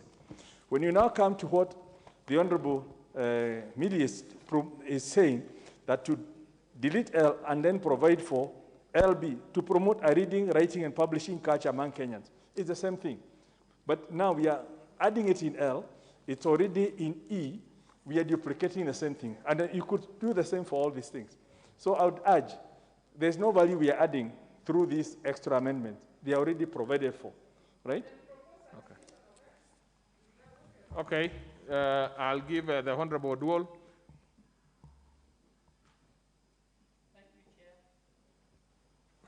Thank you, Chair. Chair, indeed, as I'm a member of the committee, and as we looked at this in the manner that Honorable Millie Odhiambo had indicated, we were aware that her aim, as she clearly expressed, was to bring simplicity in terms of taking the exact information that was there, but separating it into A, B, and C, and D for clarity.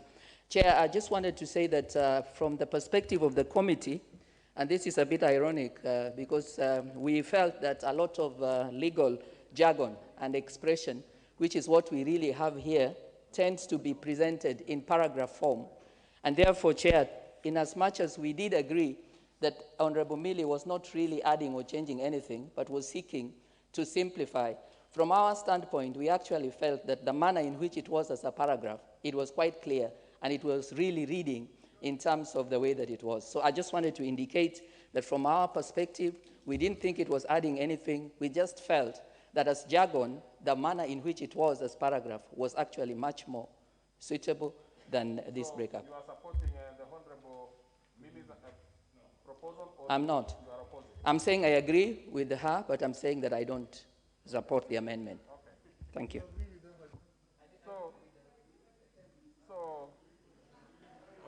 Honorable members, now then it's up to you to make your decision, really, unless Honorable Millie wants to make any decision of, do you have any decision, you want to make any move one way or the other? Chair, I'm not going to drop my proposal, save that if I listen to the majority leader very clearly, that this provision is already in other clauses, then the logical thing is actually to drop L. Because then you are being repetitive. All I was doing is to seek clarity, but I'm not dropping. Now, let it be the fate of the House. If it's not being dropped, I'll be very keen, honorable members, to hear your voice. So you better make it clear so that I don't have to struggle. So then I put the question, which is that clause 5 be amended as proposed by Honorable Millie Odhiambo. Will as many as of that opinion say aye? Aye. Will as many as of a contrary opinion say nay?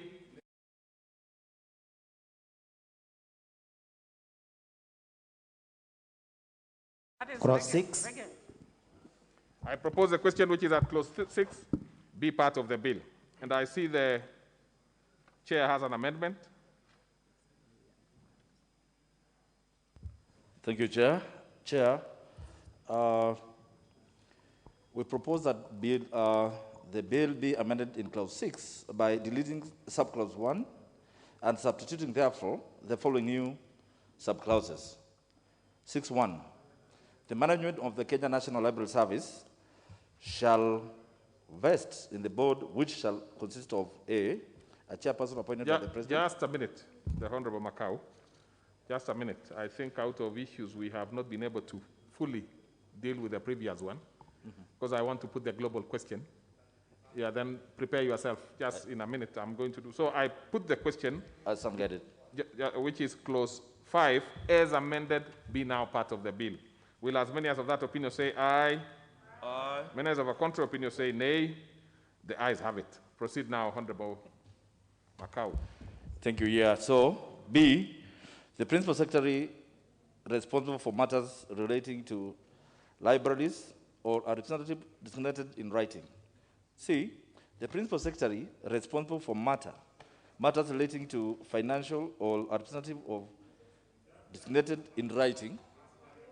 Or, as per the order paper, Mr. Chairman, justification. I'm new in this, so yes. I'm just learning, don't worry. Actually, you've done it well now. What you need to be doing henceforth is let us have it as by the order paper, and then you just give the small justification. Mr. Chairman, reason why our justification is this is a bill concerning county government, and there is need to include their representatives in the board. There is also need to reduce the number of board members from 10 to 9, in line with Mongoso, and correct a cross-referencing error, Mr. Chairman. Very well. Yes. So then, honorable members, let's be clear that if that passes, then the other two amendments will be dropped. So then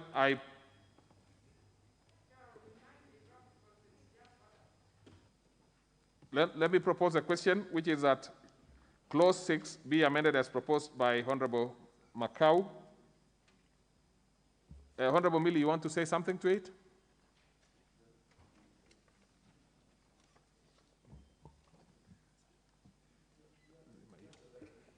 Chair, I support the proposed amendment.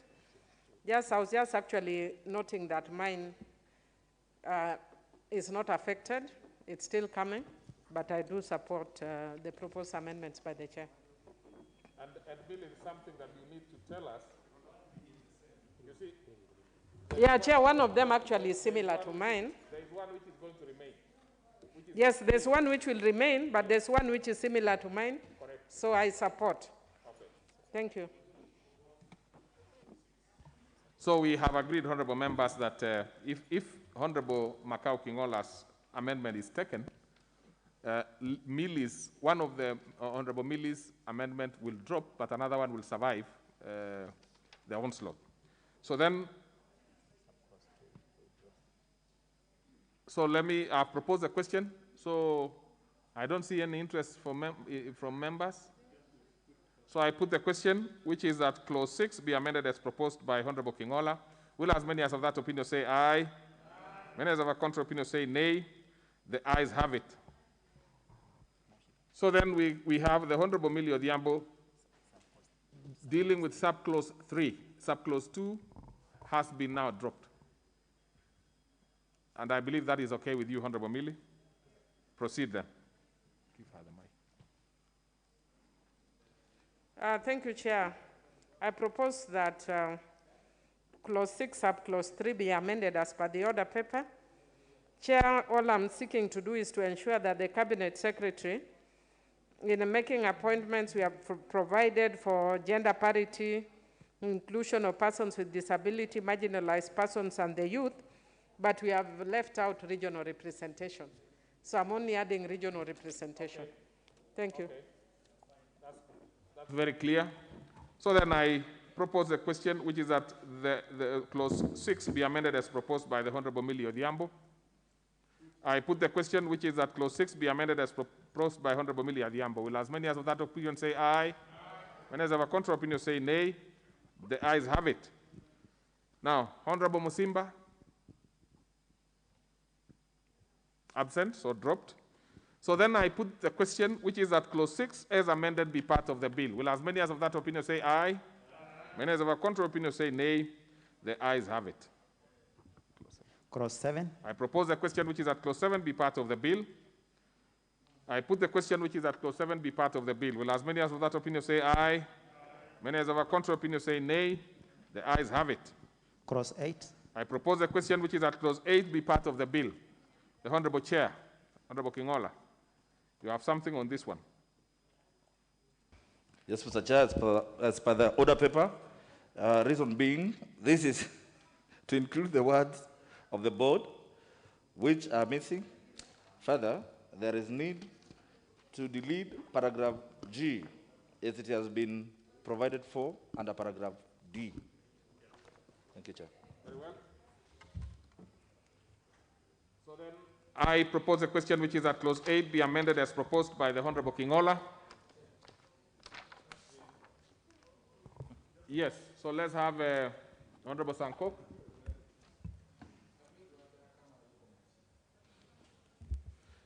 Chair, I just wanted to know if from the description, from the first pages, I think, of this bill, a member was being defined from the definition.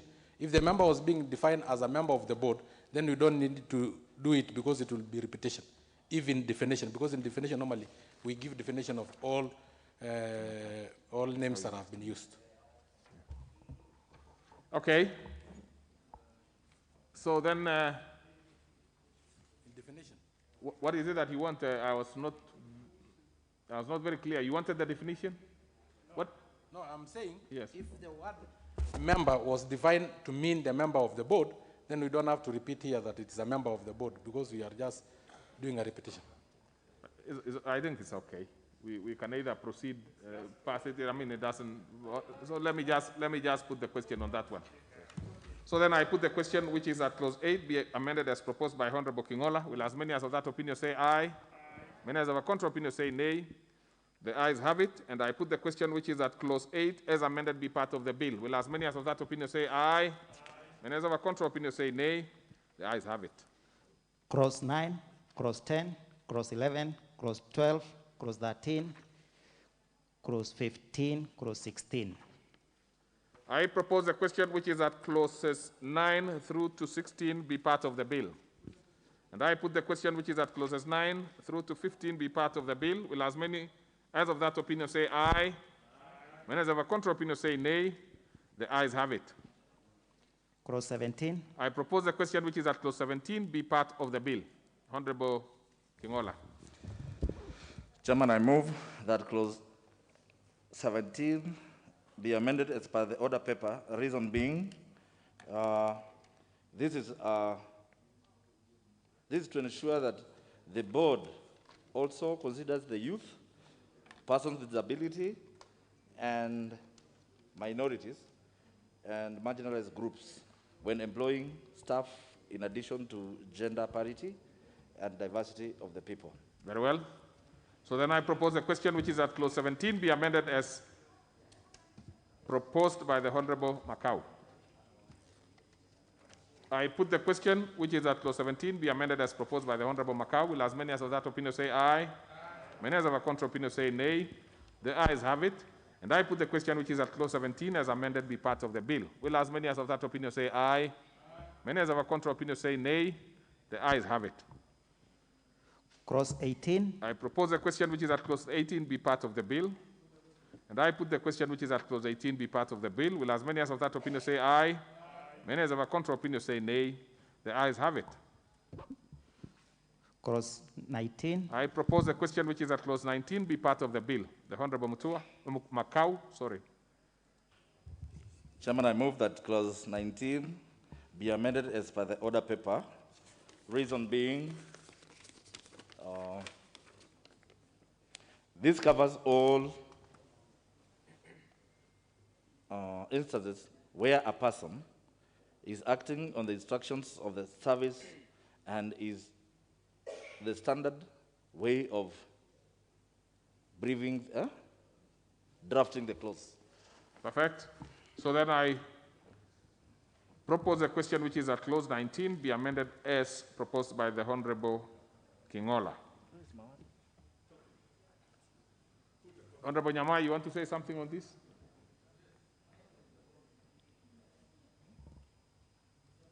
Thank you, Chairman. I just want to support the Honorable Macau and point out that this has to do with the general drafting with regard to protection from personal liability for the people involved in the activities within the institution. Thank you, Chairman. Honorable Wanyonyi, Watangula, on this one. Honorable Speaker, I support, although I wanted to speak on the earlier one, but I support the amendment of, as proposed by the Chair. Oh, okay. So then I put the question, which is at clause. What is it, Honorable? I can see you are protecting. Yes, because we know we are talking about protection from personal liability. And according to how the amendment that is being introduced here, we will protect so many people, and this is where corruption now begins. Because let everybody carry their own cross.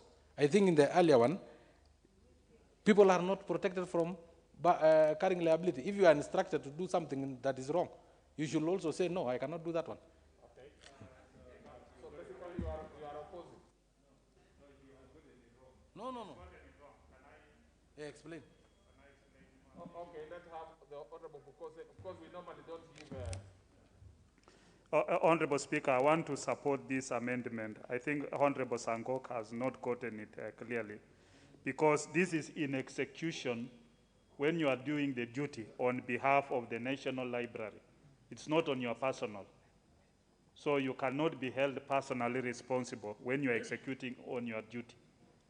I think these are different things. Okay. So I support this. Then let's proceed and put the question. Sankok, you have a right to vote one way or the other. So I propose, I put the question which is at clause 19 be amended as proposed by the Honorable Macau. Will as many as of that opinion say aye? Aye.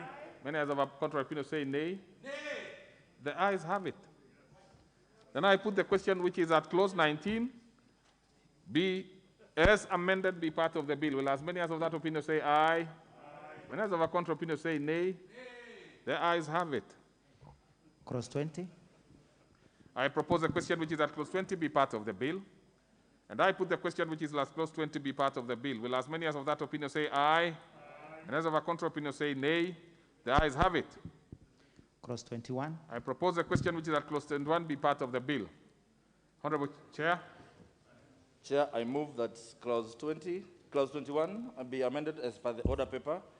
The reason being, Article 95A(b) of the Constitution provides that the National Assembly appropriates funds for expenditure by the national government and other national state organs There is thus need to provide that it is the National Assembly and not Parliament that will allocate money to the service.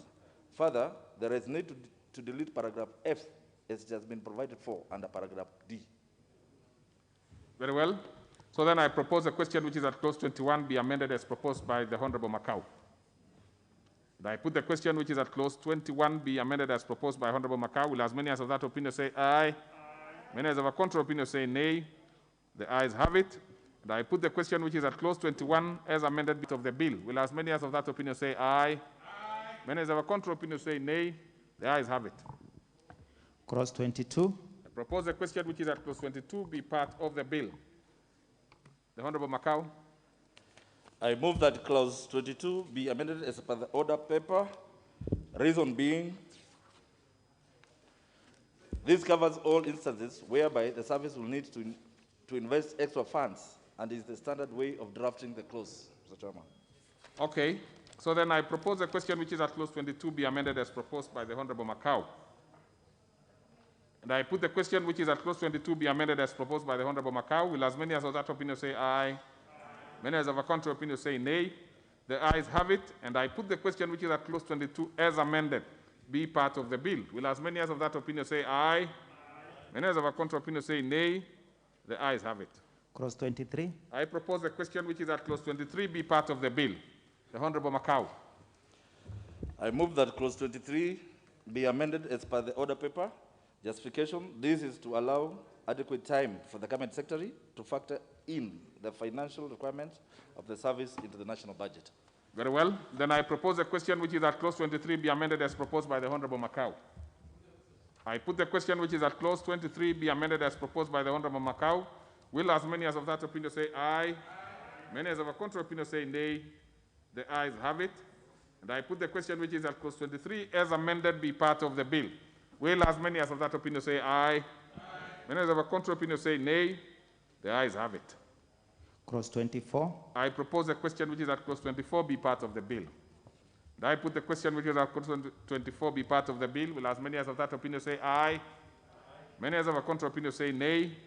The ayes have it. Clause 25. I propose a question which is at clause 25 be part of the bill. The Honorable Macau. I move clause 25 be amended as per the order paper. Reason being, there is need to provide how the accounts of the board shall be prepared, audited, and reported, and this is in accordance with the provisions of the Public Audit Act 2015. Okay. Then I propose a question which is at clause 25 be amended as proposed by the Honorable Macau. I put the question which is at clause 25 be amended as proposed by the Honorable Macau. Will as many as of that opinion say aye? Aye. Many as of a contrary opinion say nay? The ayes have it. And I put the question which is at clause 25 as amended be part of the bill. Will as many as of that opinion say aye? Aye. Many as of a contrary opinion say nay? The ayes have it. Clause 26, 27, 28, 29, 30, 31, 32, 33. Very well. So then I propose the question which is at clauses 26 through to 33 be part of the bill. And I put the question which is at clause 26 through to 33 be part of the bill. Will as many as of that opinion say aye? Aye. Many as of a contrary opinion say nay? The ayes have it. Clause 34. I propose the question which is at clause 34 be part of the bill. And the Honorable Macau, I believe you are moving a deletion on this one. Mr. Chair, I move that clause 34 be amended as per the order paper.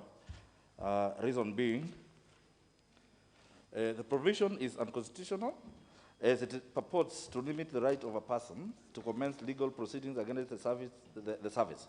Article 22 of the Constitution guarantees the right of every person to institute court proceedings. The procedure for instituting court proceedings is provided in the Civil Procedure Act, Cap 2.1, and other relevant legislation. There is thus need to delete the same, Mr. Chairman. Very well. So what actually you have proposed, the Honorable Macau, is that that particular one be deleted. Yes. So then I'll be proposing the question which is at clause 34 be deleted as proposed by the Honorable Macau. Yes, Honorable Millie, what is it?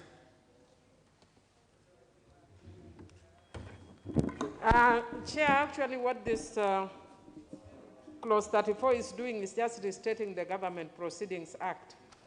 So it's actually not wrong. Because under the Government Proceedings Act, you can't sue direct. You must give notice. You cannot sue the government of Kenya direct. You must give notice before you sue, giving particulars and giving details. So, Mr. Speaker, I oppose, because it's going against the Government Proceedings Act. Okay. The leader of majority party. Indeed, on this one, I totally agree with the Honorable Millie Odhiambo. I was actually surprised the committee wants to delete, because it's not limiting the right of people to sue, is determining the procedure of how the service, the proceedings will take place. So, and this is in consonance with the rest of government.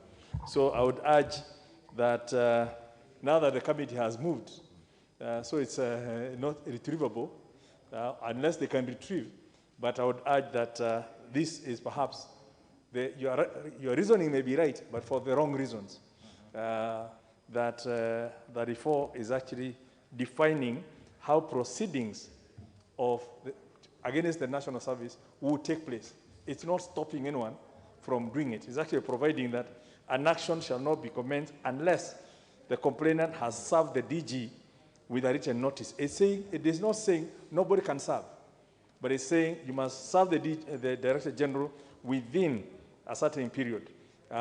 Then you proceed on, which is basically what's provided for all government suits. So do we carry it? So we need to carry, we don't need to delete that, otherwise we will be exposing the National Library Service to all different people. Okay. So then I have to, you want to do anything, because there are two options. You know, you can allow the House to make the decision, or you want, because you really cannot, I'm really struggling to imagine that you can retrieve it now that you have already moved. Chairman, sometimes, you know, sometimes we rely on the legal minds of the committee. Agreed. So since we are getting more information in the House, just leave it there. The committee is not limited to the House can help. The House can help you retrieve it. Yes. So you know, let's because I've also looked at it very keenly, and probably I'm sure you're also looking at it. But I'm not saying anything one way or the other, because, well, all I need to do is to put it before the House. They can decide to help you in your new position that you have agreed, or they can allow you to delete it. Unguided, Mr. Okay. Mr. Chairman, how you take it. So then, honorable members, I'm sure you had the arguments one way or the other. So then I put the question, which is that clause 34 be deleted. Will as many as of that opinion say aye? Many as of a contrary opinion say nay? Nay. The nays have it. Actually, the leader of majority, you have argued one way and decided to vote the other way. So, but at least you have been sorted one way or the other. So it is sorted. That one falls. So then we go to the next ones. Cross 35, cross 36, cross 37. I propose a question which is at clause 35, 36, and that is not, before we go to those ones, let us now take the specific so that this one remains. So then I propose that clause 34 be part of the bill. Will as many as of that opinion say aye? Aye. Many as of a contrary opinion say nay? The ayes have it. So what has happened there, honorable members, is that you have allowed it to remain as is. I have put the question. Maybe you are having a problem with the way I put on the mask. You have a problem with your other sense. Well, you know, order, Honorable Dr. Pukosi. Number one is that there is no proposal that is voted on. You only vote on a question that has been put. So for those ones who know equity, equity will treat as done that which ought to be done. But just for avoidance of any doubt, I put the question again. Will, as this is about clause 34. So just allow me, honorable members, to now put it in the proper manner. I put the question, which is at clause 34, be part of the bill. Will as many as of that opinion say aye? Many as of a contrary opinion say nay. The ayes have it. Now, and these ones, now let's go to the next clauses. Clause 35, clause 36, clause 37. I propose a question which is that clause 35, 36, and 37 be part of the bill. And I put the question which is that clause 35, 36, and 37 be part of the bill. Will as many as of that opinion say aye? Many as of a contrary opinion say nay. The ayes have it. Clause 38. I propose the question which is that clause 38 be part of the bill. Now, the Honorable Macau, you are again proposing a deletion on this one.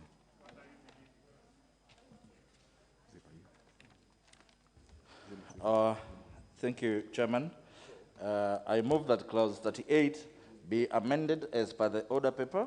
And this is our justification, Mr. Chairman, that this has been catered for under new part 4A of clause 38. And clause 38 has not been drafted in conformity with Article 94(6) of the Constitution and Standing Order 118, which provides that regulations must specify the limits of the authority, the nature and the scope of the law which may be made, and the principles and the standards applicable to law made under this authority. The provisions on delegated legislation should also form their own their own standalone part of the bill, as opposed to being a clause only. Okay, that's okay. So, honorable members, I am going to propose a question, and the first person I'll give the opportunity to speak is the Honorable Millie Odhiambo, because I think she's also proposing a similar thing. Yes. So that if this one is carried, then Honorable Millie is rendered not of too much value then, because it will have been carried anyway. Yes. So then I propose a question, which is that clause 38 be amended or be deleted as proposed by the Honorable Macau. Let's have Honorable Millie Odhiambo. Thank you, Chair. Chair, I support that amendment. First, I hadn't actually seen what he was doing, but under the Constitution, we must be very clear about where we are putting delegated authority. So this is the older way of actually providing before we had the Constitution. So I actually support the committee. Very well. So And then I drop mine, of course. don't even drop though it until, falls until automatically. we finalize this one. So then I propose a question which is that clause 38 be amended as proposed by the Honorable. I put the question which is that clause 38 be amended as proposed by the Honorable Patrick Macau. Will as many as of that opinion say aye? Many as of a contrary opinion say nay? The ayes have it. So that one is deleted. Mine has dropped. It is automatic, Honorable It will Sanko. automatically fall. We do not have to pronounce anything on that. It's deleted, so save there is time, nothing it to has amend fallen, or to be deleted again. Clause 39. Propose the question which is clause 39 be part of the bill. I put the question which is that clause 39 be part of the bill. Will as many as of that opinion say aye? Many as of a contrary opinion say nay? The ayes have it.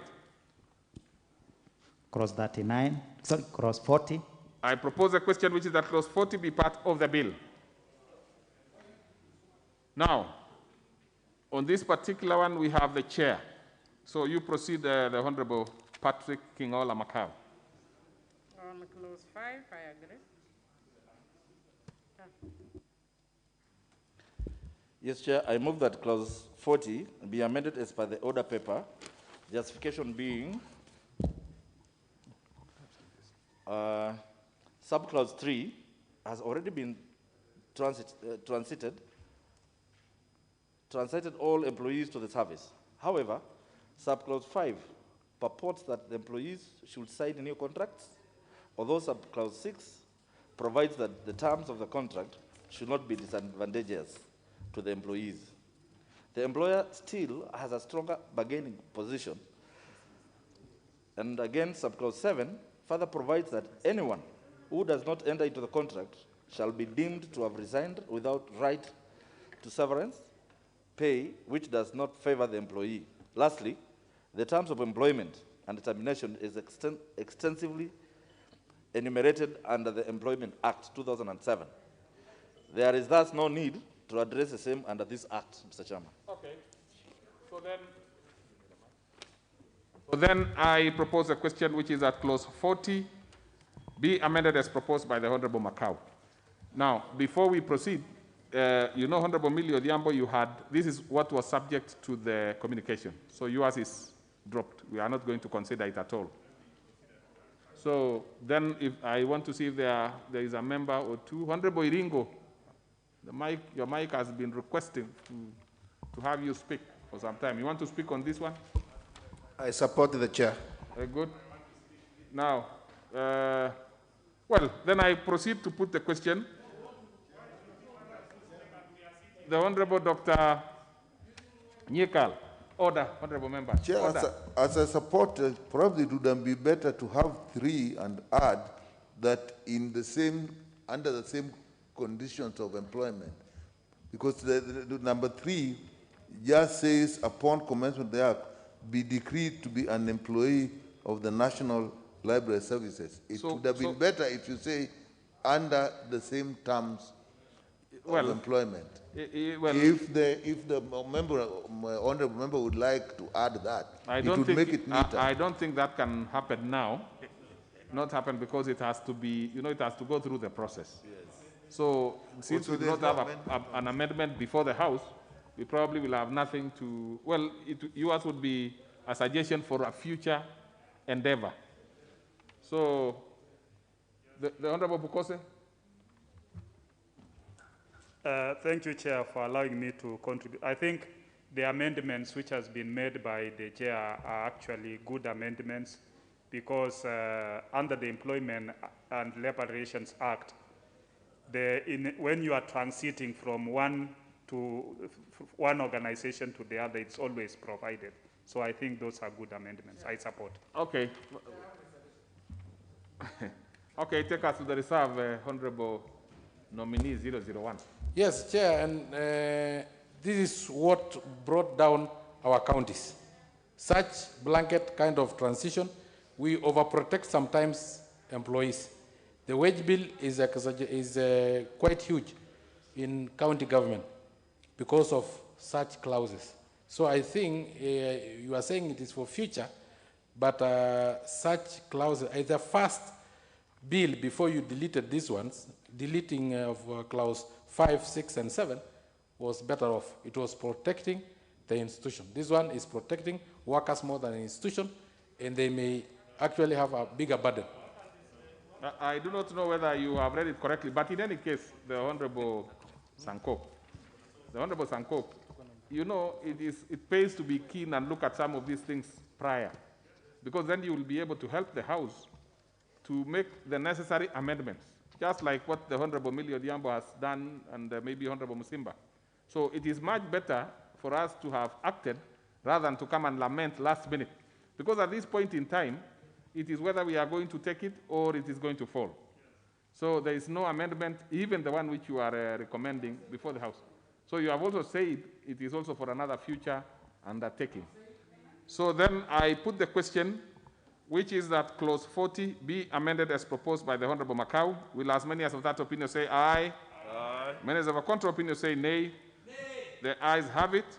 And I put the question, which is that clause 40 as amended be part of the bill. Will as many as of that opinion say aye? Aye. Many as of a contrary opinion say nay? Nay. The ayes have it. And also, so we go to the next set of amendments. The new process. What is it again, the Honorable Macau? You still will have your time somewhere. Once we have done, we are through with this. There is some bit of time you will have, probably at the reading of the third reading. New cross 19A. For me.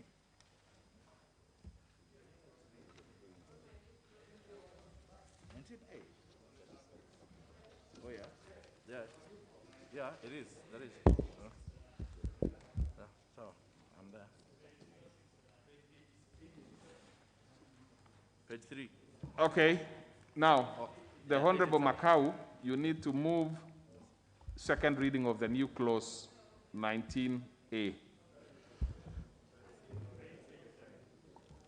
Thank you, Chair. I move that clause 19A be amended as per the order paper. Huh? Oh. Just a minute, hold on. Yeah. Be read a second time.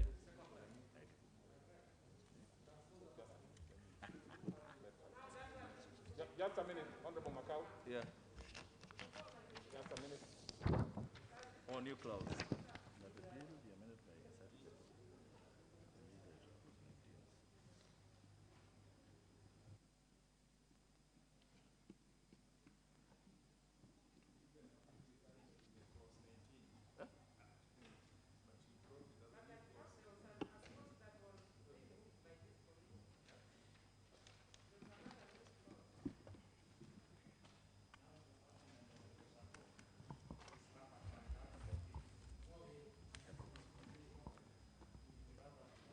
So then, Honorable Macau, please move second reading now.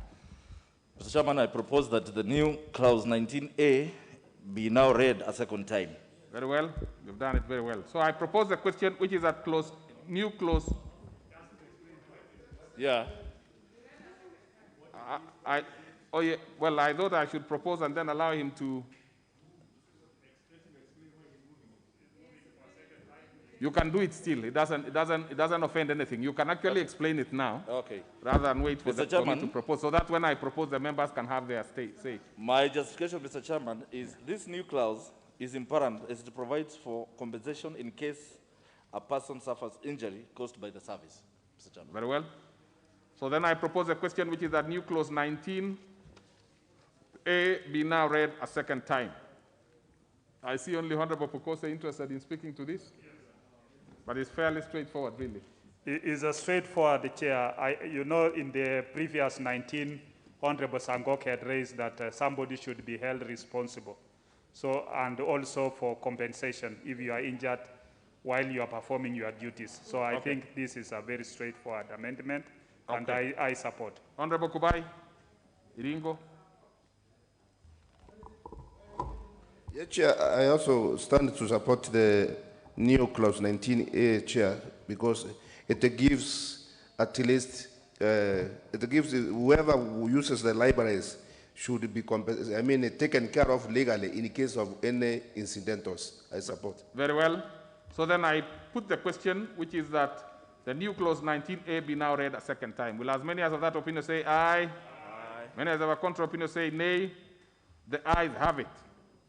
And now, honorable members, I propose a question which is that the new clause 19A be part of the bill. I put the question which is that new clause 19A be part of the bill. Will as many as of that opinion say aye? Aye. Many as of a contrary opinion say nay? The ayes have it. New part 4A. Let's have the mover to move second reading. That is new 4A. New part 4A. Now, close it here. Now.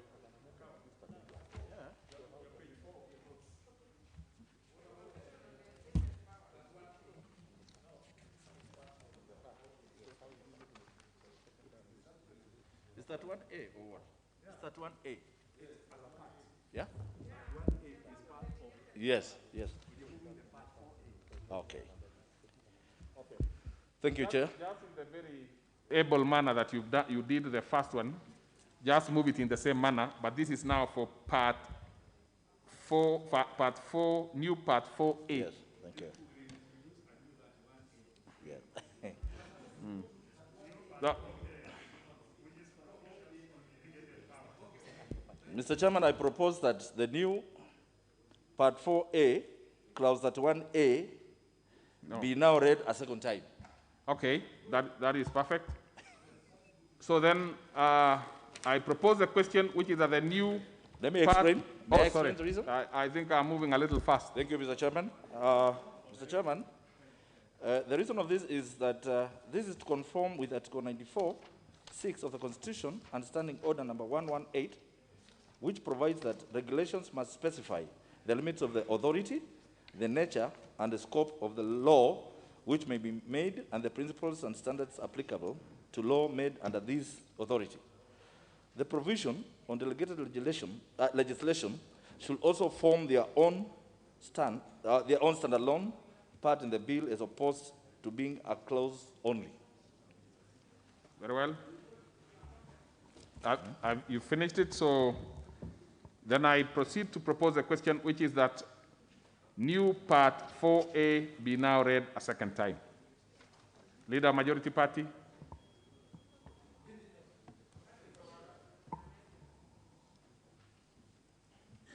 Thank you, Honorable Chair.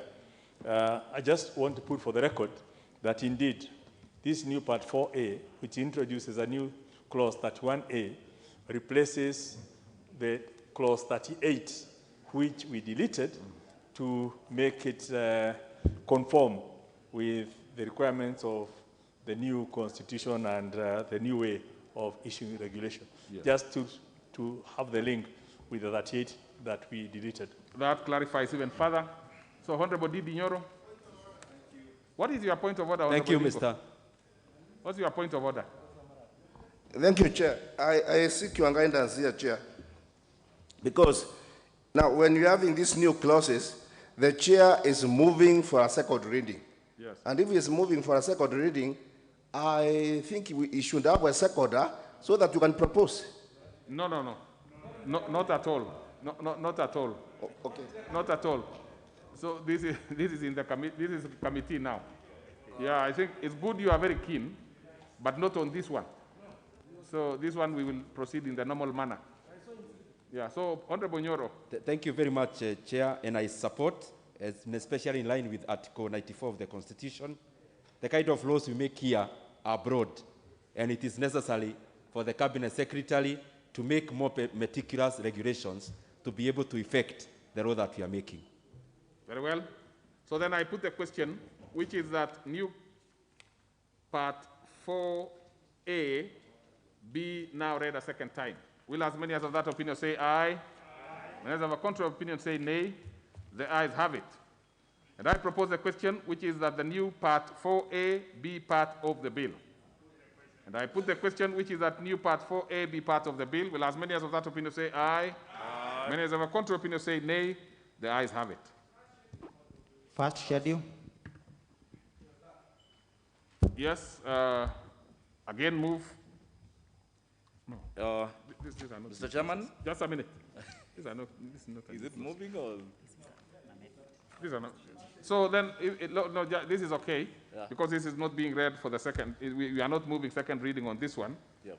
I propose a question, which is that the first schedule be part of the bill. Now, let's have you now moving the amendment. Thank you, Chairman. I move that the first schedule be amended as per the order paper, and reason being that this, to be specific on months which may not pass before a meeting of the board is held. It is also to prescribe the quorum for a board meeting, correct typographical errors, and delete repetitive provisions. Very well. So then I propose a question, which is that the first schedule be amended as proposed by the Honorable Patrick Macau. I put the question, which is that the first schedule be amended as proposed by the Honorable Patrick Macau. Will as many as of that opinion say aye? Aye. Many as of a contrary opinion say nay? The ayes have it. And I put the question, which is the first schedule as amended be part of the bill. Will as many as of that opinion say aye? Aye. Many as of a contrary opinion say nay? The ayes have it. Second schedule. Propose the question with the second schedule be part of the bill.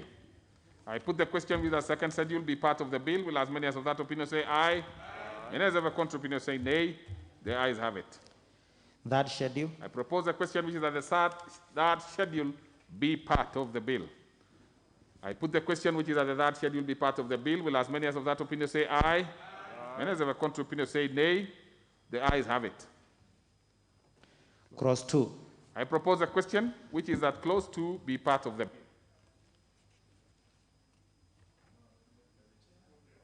No amendment. Now, the Honorable Million Yambo. Yes. the Honorable Millie Odhiambo, Yes. you definitely are not going to move clause C,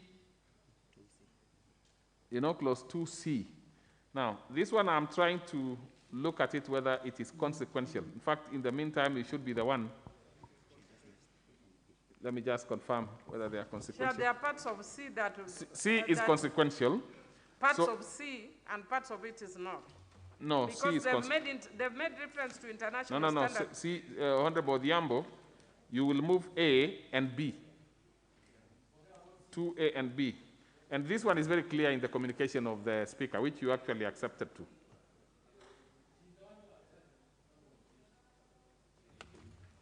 Chair, it's not a matter of life and death. Now, Honorable Millie, you really have to be also courteous because, look, if I were to read you the communication by the chair, If I explain myself, Chair, I'm actually not challenging the decision. I really don't want you to. No, I'm actually indicating that if you actually look at the body of the bill, they make reference to international standard music, international standard book number, but it is not defined. But that I'm saying it's neither here nor there, it can fall off. But I'm saying, Chair, I wish to move that clause 2, A and B. Clause 2, A and B. Yeah, I think it should be A and B. Yes. Be amended as per the order paper. Actually, for it to be tidy, that particular bit that you wanted to amend C is dropped. So then now you proceed and move clause 2, not necessarily having to specify A and B, because we have dropped, and that should be on record. Chair, it has actually, the order paper has disappeared. From where? From my screen. You know, this is a touch screen. It disappears with things very, very easily. No, it's just disappeared suddenly. So we will have the hard copy. No, brought to you. Chair, I found it. Okay. Thank you. But it would be nice normally if we are moving to have this because of misbehavior of technology. But Chair, I move that clause 2A and B be amended as per the order paper.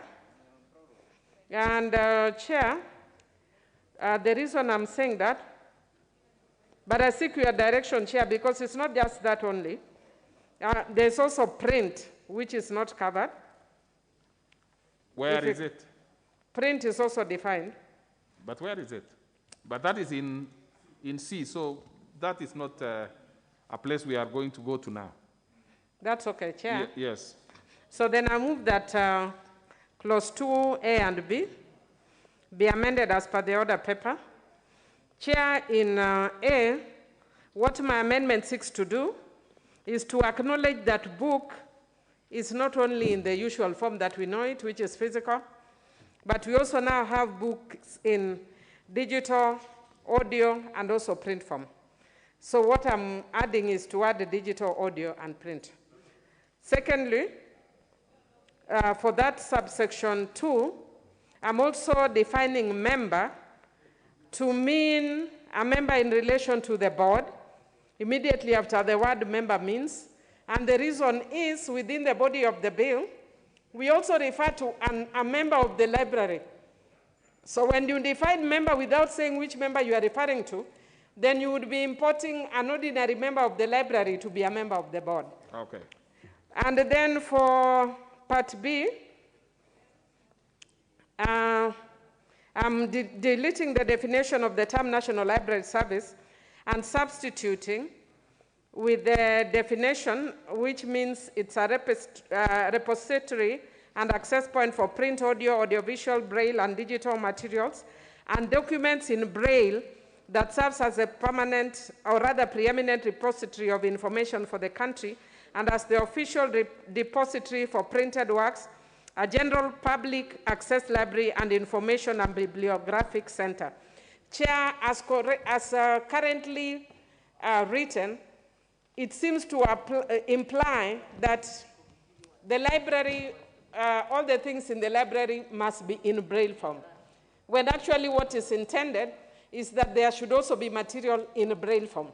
So what I'm seeking to do is to maintain the access for persons with disability by having braille, but as one form of the material, so that everything is not in brainfall, because then those who are differently abled, like us, from the ones who are disabled, will be disabled. Chair, I hope you understand me. Okay.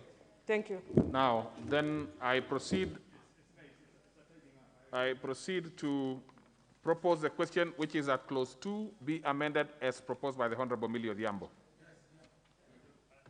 I will give, everybody seems to be happy with it, so why don't I simply put the question? Okay, let's have, is that Honorable Wino? Yes, Chair. The ward chief. Yes, thank you, Chair. I'm not opposing it, but I just want a matter of consistency. In clause 5, Chair, we did delete the word books, serials, and all that, and replaced with library resources, and gave books, serials, and music as examples.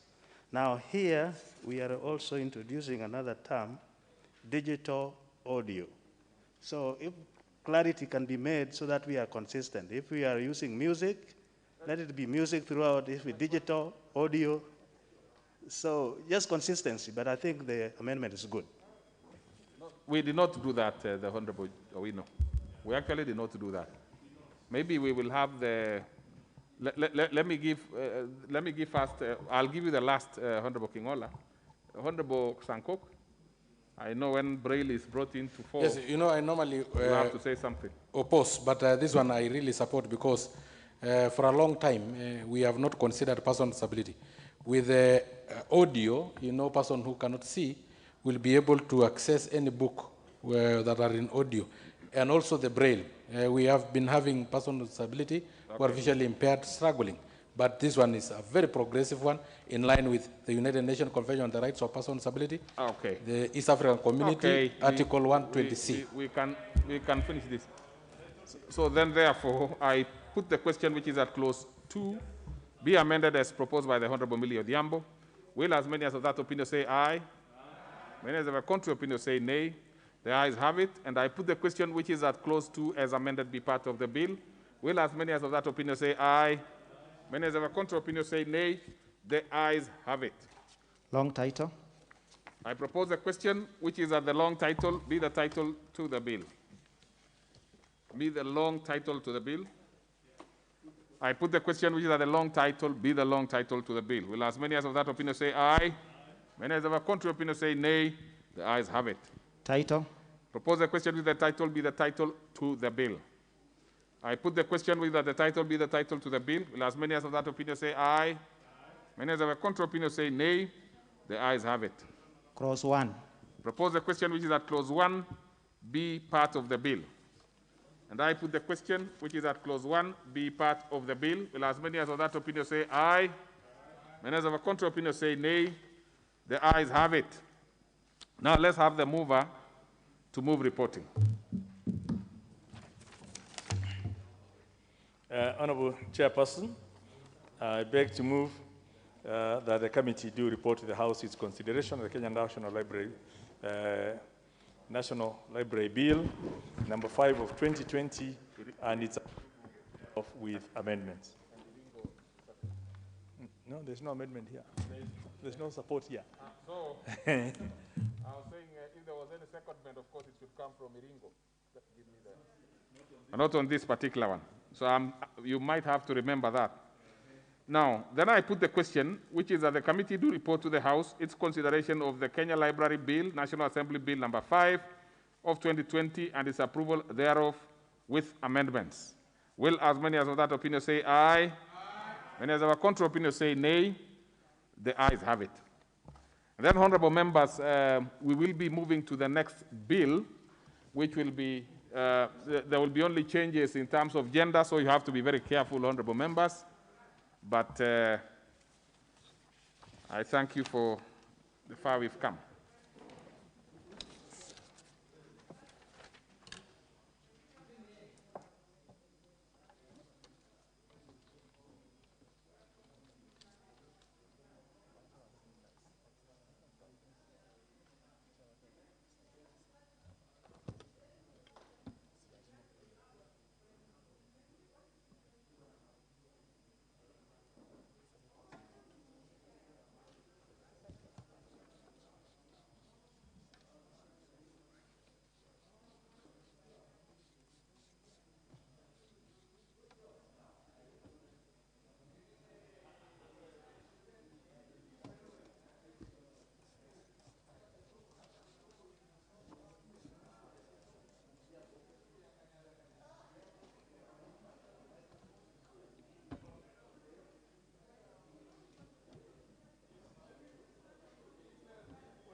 Order members, order members, those who are walking out of the chamber, please do so with some decorum.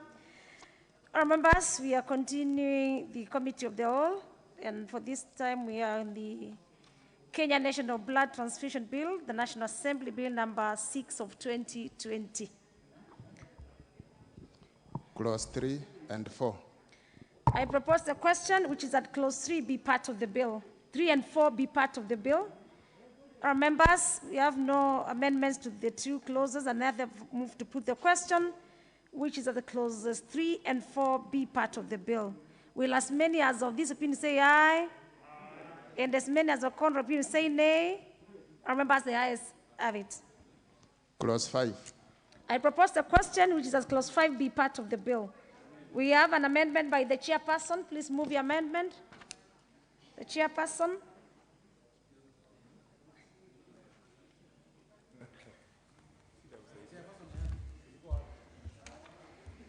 Clause 5. Thank you, Chair. I move that clause 5 of bill be amended in paragraph F by deleting the words antimicrobial resistance and substituting it therefore with the words pathogen transmission and resistance. This is because the statement does not portray clearly functions to be performed, and the amendment is a cleanup as antimicrobial resistance is provided in the paragraph is not a function. Thank you, Chair. Very well. With that, I propose a question, which is that clause 5 be amended as proposed by the chair. I put the question, which is that clause 5 be amended as proposed by the chair. Will as many as of this bill say aye? And as many as of contrary bill say nay? The ayes have it. I put the question, which is that clause 5 as amended be part of the bill. Will as many as of this bill say aye? And as many as of contrary bill say nay? The ayes have it. Next clause. Clause 6. Members, I propose a question, which is that clause 6 be part of the bill. We have an amendment. Please, Chair, move the amendment. Thank you, Chair. I move that clause 6 of the bill be amended by A, deleting the subclause 1, and substituting, therefore, the following new subclause. As per the order paper. Thank you, Chair.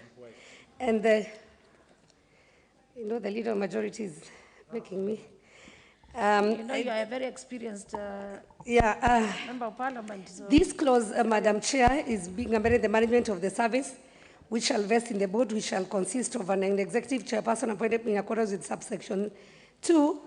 And Chair, as per the order paper, the justification of the amendment is that the amendment 6, there is adequate representation of all stakeholders in the blood transfusion services, including the inclusion of a representative of learning institution within the specific health sector. I move, Madam Chair. Further amendment on the same on B is to delete subclause 2 and substituting, therefore, the following new subclause, that the chairperson shall be competitively recruited and appointed by the Cabinet Secretary from among persons who have A, at least a postgraduate university degree in a health-related field recognized in Kenya, B, at least 15 years experience in matters relating to leadership and management in private and or public sector, or 3, a distinguished public, private, or teaching sector record on matters relating to health. The justification of the amendment seeks to provide for specific qualifications for the person who will be appointed as chairperson, who ought to have relevant qualification in health sector, considering the specialized and sensitive nature of blood transfusion service. I move the amendment, Madam Chair. Then with that, members, I propose a question, which is that clause 6 be amended as proposed by the chair. Honorable, I put the question, which is that clause 6 be amended as proposed by the chair. Will as many as of this opinion say aye? And as many as the contrary opinion say nay? The ayes have it. I put the question, which is that clause 6 as amended be part of the bill. As many as of this opinion say aye? And as many as of the contrary opinion say nay? Members, the ayes have it. Next clause. Clause 7, clause 8, and clause 9. I propose the question, which is that clauses 7, 8, and 9 be part of the bill. No amendment to these clauses, and therefore I move to put the question, which is that clause 7, 8, and 9 be part of the bill. Will as many as of that opinion say aye? And will as many as of contrary opinion say nay? The ayes have it. Next clause. Clause 10. I propose the question which is at clause 10 be part of the bill. We have an amendment by the chair.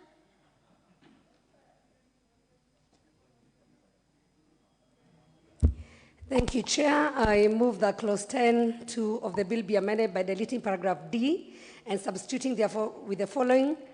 The levy fees for services rendered by the services are provided under section 30. The justification is that blood donation is voluntary and non-remunerated. Charging of fees ought not to be arise from blood transfusion service offered by the board.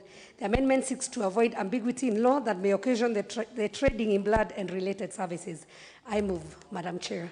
Very well, members. I propose the question, which is at clause 10, be amended as proposed by the chair. Put the question. I move to put the question, which is at clause 10, be amended as proposed by the chair. As many as of this opinion say aye. Aye. And as many as of contrary opinion say nay. The ayes have it. I put the question, which is at clause 10, as amended, be part of the bill. Members, as many as of that opinion say aye. Aye. And as many as of contrary opinion say nay. The ayes have it. Next clause. Clause 11. Members, I propose the question which is that clause 11 be part of the bill. Proposed amendment by the chair. Please move your amendment. I propose, Madam Chair, that clause 11 of the bill be amended in subclause 3 by A, deleting paragraph C and substituting therefore with the following new paragraph. On C, Madam Chair, I'll still have a further amendment because there are some things that miss out. That C's will read as amended. Holds a master's degree in medical laboratory science or pathology and management from a recognized university. So holds at least a master's degree. It was a degree, so there is a master's degree in medical laboratory science or pathology and management from a recognized university. And not all. B, deleting paragraph D and substituting therefore the following new paragraph. D, holds relevant qualification in health systems management from a recognized university. I move, Madam Chair. The justification is that noting the specialized nature of blood transfusion services, the amendment seeks to ensure that the chief executive officer of the service shall be a person with relevant qualification to effectively discharge their functions under this act. Thank you, Chair. Very well. Honourable members, I propose the question, which is that clause 11 be amended as proposed by the chair.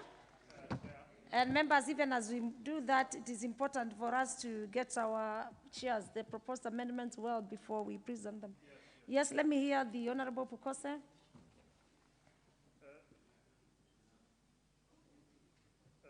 Honourable Pukose.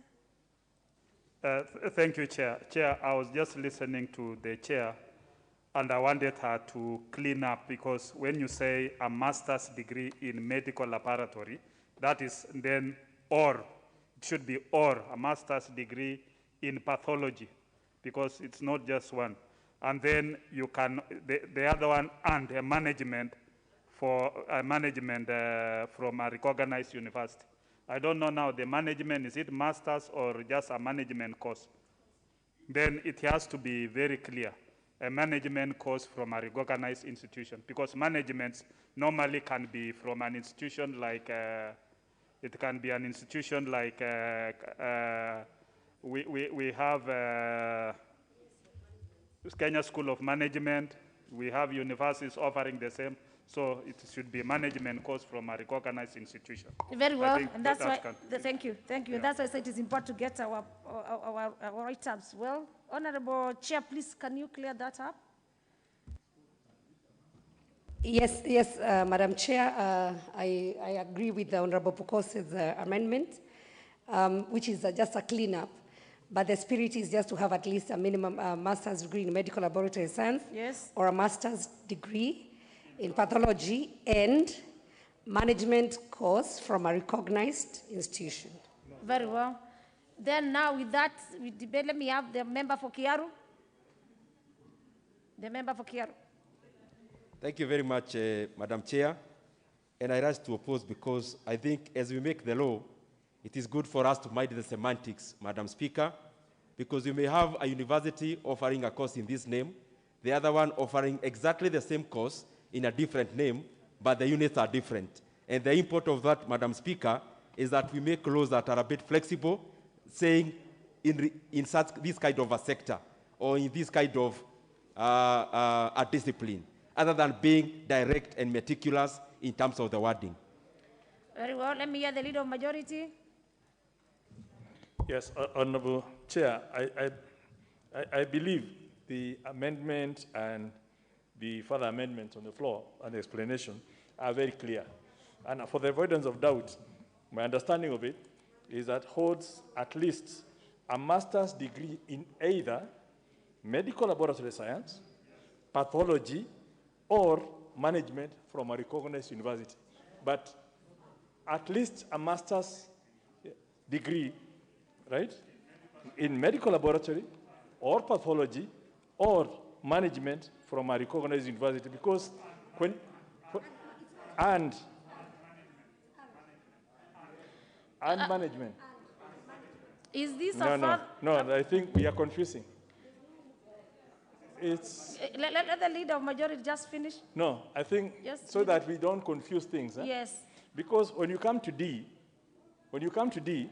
you are also now prescribing that holds relevant qualifications in health systems management, right? Yes. All right. So in health system management, and if you need to look at it in respect to the original bill, which was only prescribing that holds a master's degree in health, a first degree in laboratory medicine. Now, that has been redefined in laboratory medicine or pathology, but also put at master's.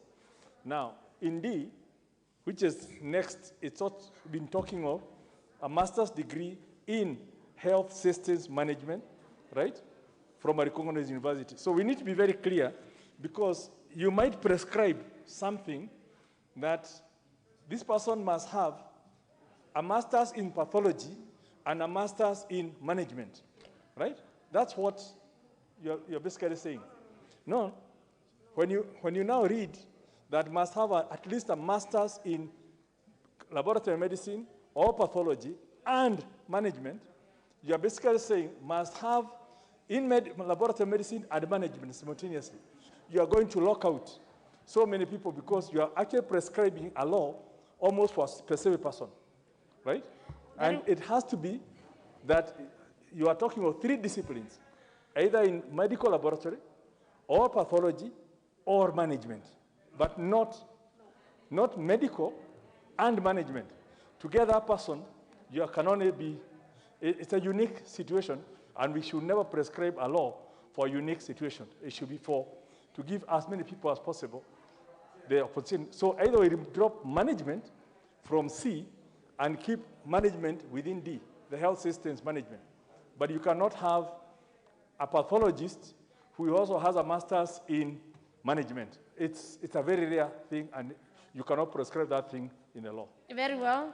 Very well. And that's why, Leader, I am of the opinion that in future, as chairs, let us get our facts right, our write-up right, before we move any further amendment or clarifications. But before I give the chair to clarify, let me listen to the member for Diwa on the same.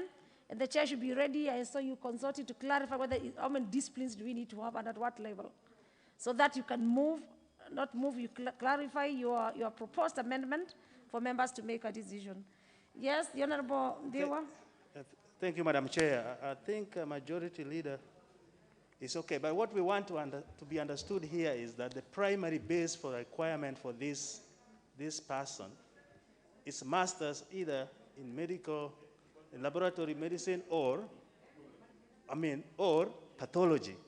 But we want management also. So we can agree either we drop the management up there and have it in the subsequent order. Yeah. Very well. Then let me have Dr. Nikal.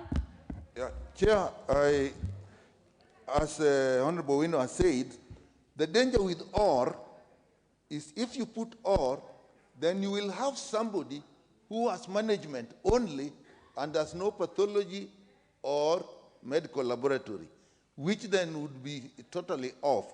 So if we feel that that would be too much, then the best then would be to drop the whole idea of management, so we leave it at medical laboratory and pathology. Then we drop the rest. Then when we come to D, the management comes in. Then Dr. Eseli Simiyu. Then I give now the chair to give Chair, the position.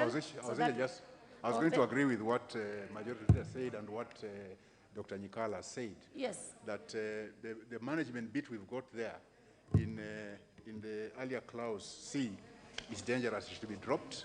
Then we retain the health systems management from a recognized institution, because even AMREF trains people in health systems management, not necessarily at degree level. So that D, instead of saying from a university, you say from a recognized institution. That should cover that area. Then the last one, Honorable Sangok. I can see now the chair is. Yes, Sangok. Thank you, Chair. I really agree more with Honorable Nyikal.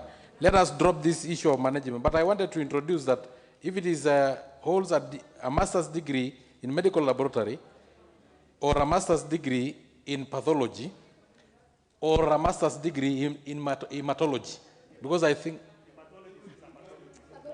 Okay, and then we drop the issue of management from management. We retain it in D.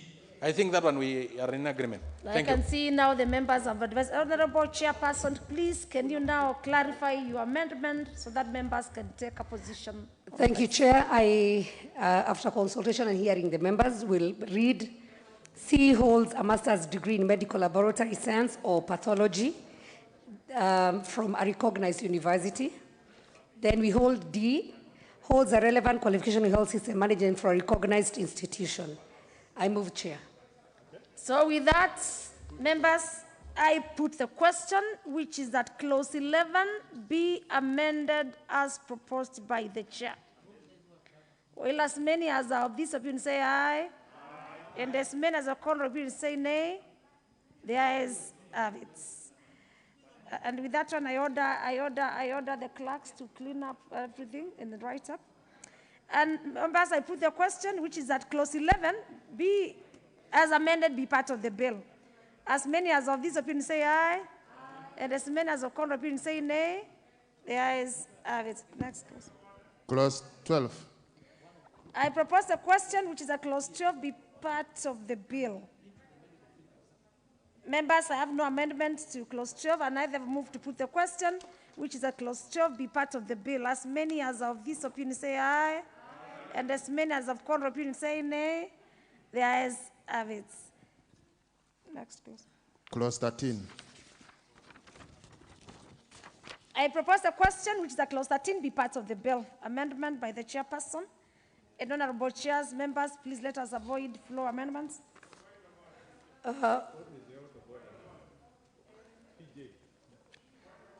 She has not already moved the. I've not moved.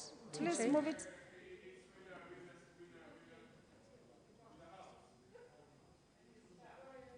You can't hear the consultation.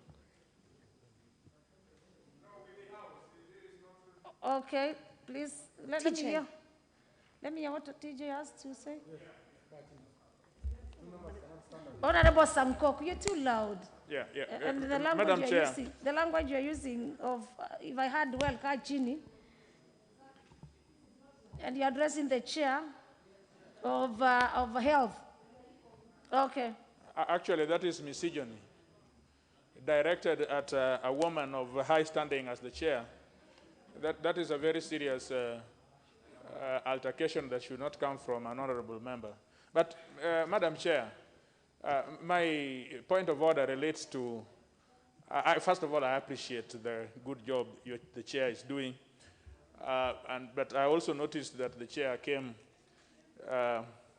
in the middle when we were just transiting from one committee to the other.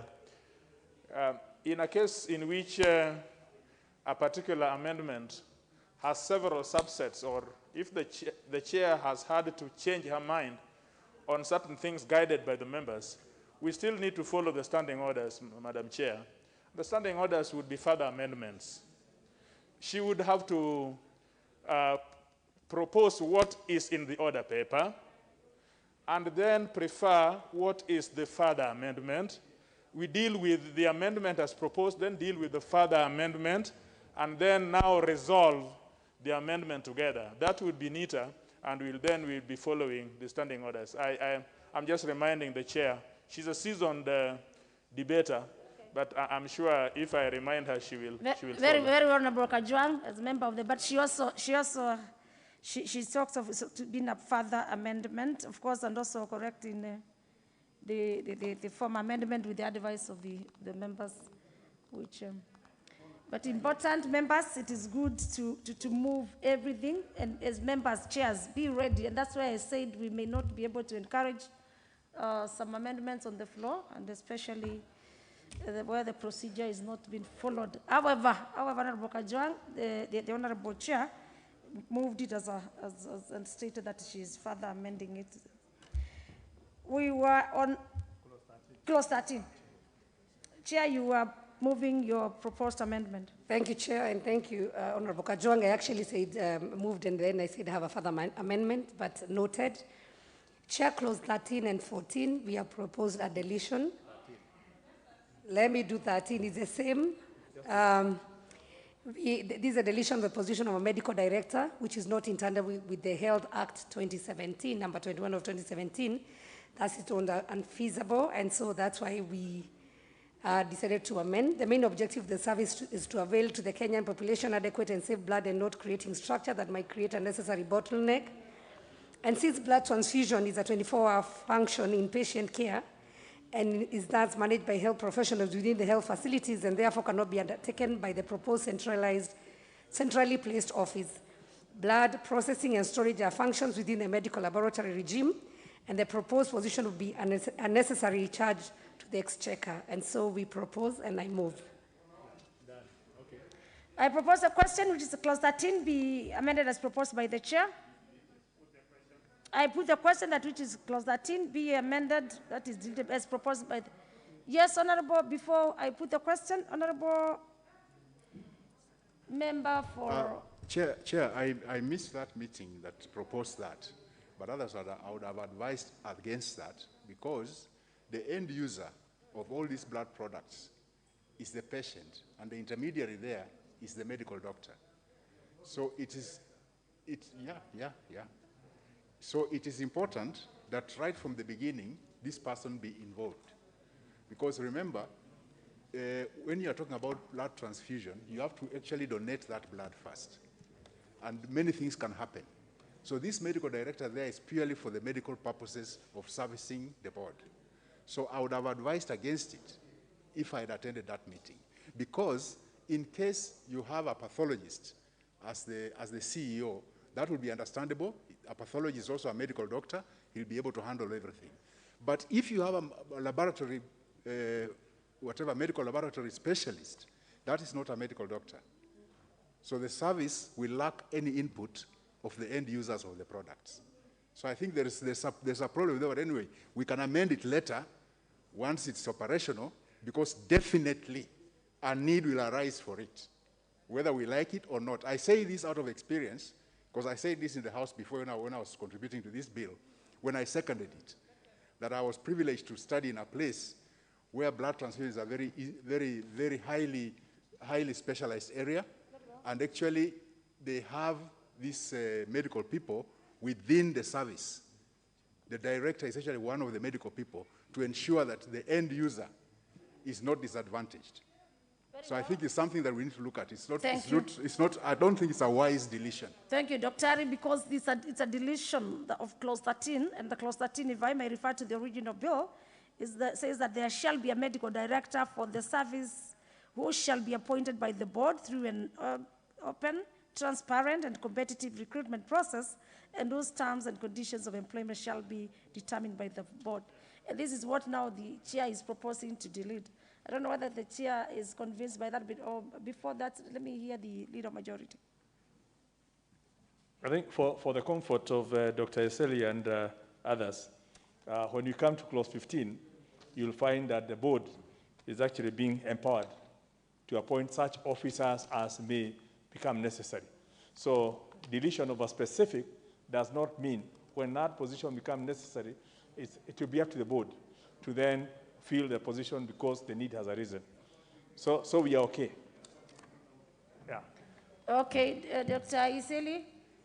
Okay. Not Dr. Iseli. Let me have the last one, Dr. Nikal. Have you requested? Yes, Dr. Nikal? Yeah, I actually take the position of Dr. Seli that it's not wise, but we can accept it now. But when we come to 15, in fact, I was going to say that when we come to regulations, we should actually make sure that there's a medical director. I know what the fear is, that if you establish this position by an act of parliament, you are going to have a clash between the CEO and the medical director. But that position is required. So we can accept it now, but it's something we'll have to look at. Then, Chair, just a quick clarification before I put the question.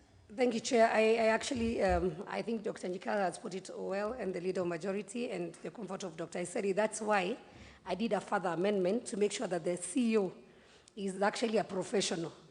So that when it comes to the appointment of any other person that might be needed within the board, then the CEO will follow the professional way. And that's why we removed the management, because it was all management, and made sure that the person who is the CEO is actually a health professional. I moved, Chair. Then I put the clause as a question to the members for a decision making. And members, I put the question, which is that clause 13 be amended as proposed by the chair.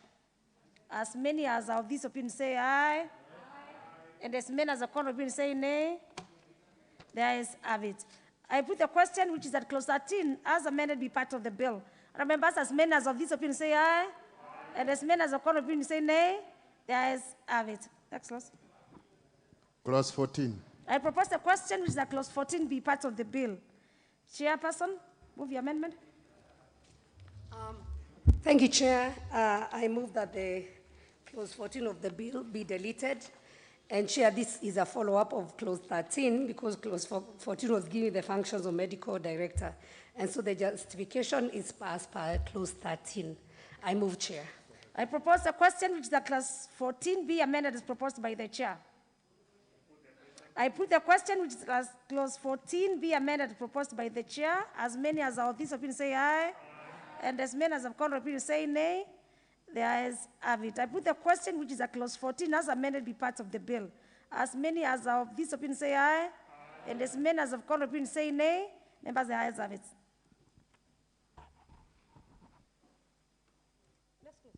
Clauses 15, 16, 17, 18, 19, 20, and 21. I propose a question, which is a clauses 15, 16, 17, 18, 19, 20, and 21 be part of the bill. Members, we have no amendment to this, and I therefore move to put the question, which is a clause 15, 16, 17, 18, 19, 20, and 21 be part of the bill. As many as of this opinion say aye, as many as of contrary opinion say nay, the ayes have it. Clause 22. I propose the question, which is that clause 22 be part of the bill. Chair? Chair, I move that the clause 22(2) of the bill be amended in paragraph E by inserting the words payment of compensation on claims resulting from adverse reaction after blood donation immediately after the words or equipment. This amendment seeks to provide that the annual estimates shall also include estimates payment of compensation on claims resulting from adverse reaction after blood donation. I move, Chair. I propose a question, which is clause 22 be amended as proposed by the Honorable Chair. I put the question, which is clause 22 be amended by the Honorable Chairperson. As many as of this opinion say aye, and as many as of contrary opinion say nay, the ayes have it. And members, maybe for record purpose, in terms of procedure, and Kajwanga would agree with me, for clauses 13 and 14, which were under deletion amendment, they are not part of the bill because they have been deleted. Very well, let's move on. Clauses 23, 24, 25, 26, 27, 28, 29, 30, 31, 32, 33, and 34. I propose a question which is at clauses 23, 24, 25, 26, 27, 28, 29, 30, 31, 32, 33, and 34 be part of the bill. Members, we have no proposed amendments to these clauses, and neither have a move to put the question, which is the clauses 23, 24, 25, 26, 27, 28, 29, 30, 31, 32, 33, and 34 be part of the bill. As many as of that opinion say aye. And as many as of a contrary opinion say nay. The ayes have it. Next clause. Clause 35. I propose the question which is at clause 35 be part of the bill. Mover, the chairperson, to move amendment.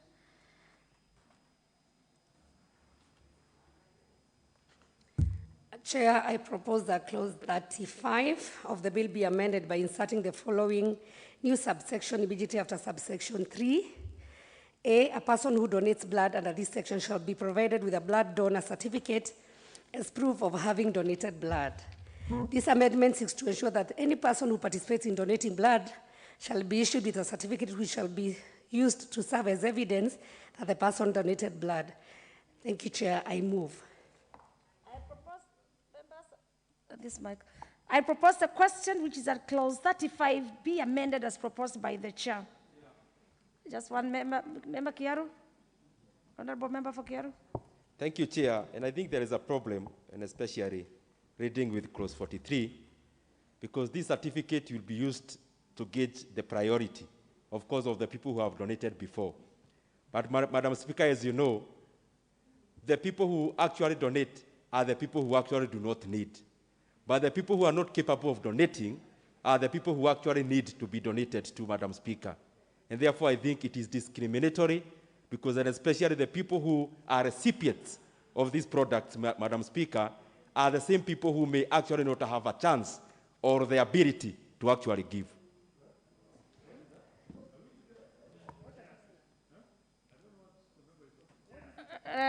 Honorable Member, Leader of Majority, you want a clarification from Member for Diwa? No, we don't know what is.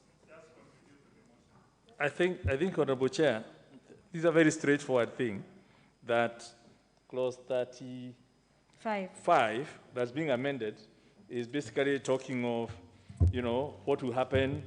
You can't be below 18, you'll be provided with information, you'll be provided with counseling services to somebody who wishes, and then the end result is you'll be provided with a certificate. It's a straightforward thing that came from the stakeholders. So I don't see where the discrimination is coming by giving somebody a certificate for having donated blood. Honorable Kiera, are you talking to the same clause? But are you talking to the same clause number 35? Very well. Let me have Member Fondiwa. Just a comment on this. I support what the majority leader is saying. Madam Chair, what this is trying to say in another way is a motivation. If you are donating blood, you are recognized. And right now we have a problem. Those who donate disappear because they are not recognized in a special way. So that is what it's trying to do. Very well. The member for Pukose, before I put the question. Honorable Pukose, yes. Member for Entebes. Thank you, Chair. Chair, I was looking at this and saying this is a good amendment because it encourages people to donate. And if the certificate is a small one, it also indicates what is your blood group, so that when you are walking around, even when you are involved of yourself in an accident or you need blood, people will look at your certificate and they say, this guy has also been donating, let's donate to him. Very so well. I think it's an encouragement. Then I move to let me put the question. Yes. The Honorable Sheikh Mohammed. Sheikh Mohammed. Thank you, Chair. Chair, the principle of giving certificates is very important in the sense that we reward those who work hard to come and give support. Blood is life. Now, it negates the principle. I mean, what Honorable Didi Nyoro was saying surely negates the principles. The principles were, can you wait, Majority Leader? it negates the point that you will be rewarded for any hard work that you do. As simple as education, you get a certificate, and those who did not go to study are not discriminated against the certificates, getting certificates in school. Very well. So it is the same thing. So it negates the principles of reward. I think this is a very straightforward amendment, members, and this being a house of debate. Members, I move to put the question, which is that clause 35 be amended as proposed by the chairperson. As many as are of this opinion say aye, and as many as are contrary opinion say nay.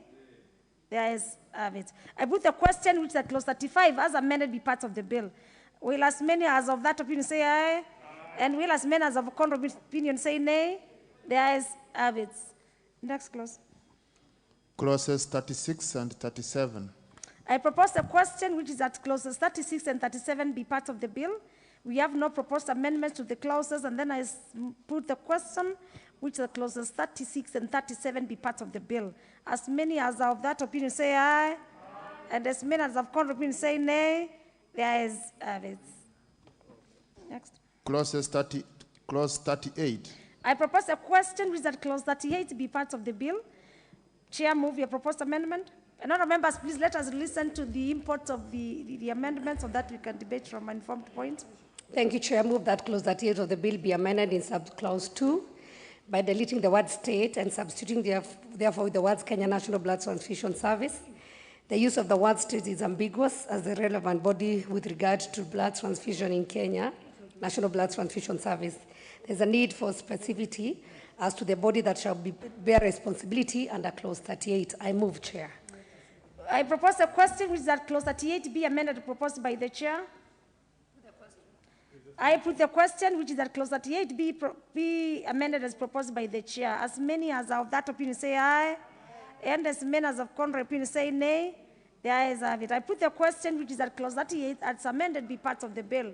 Remember, as will as many as of that opinion say aye, and as many as of a contrary opinion say nay. The ayes have it. Next. Clauses 39 and 40.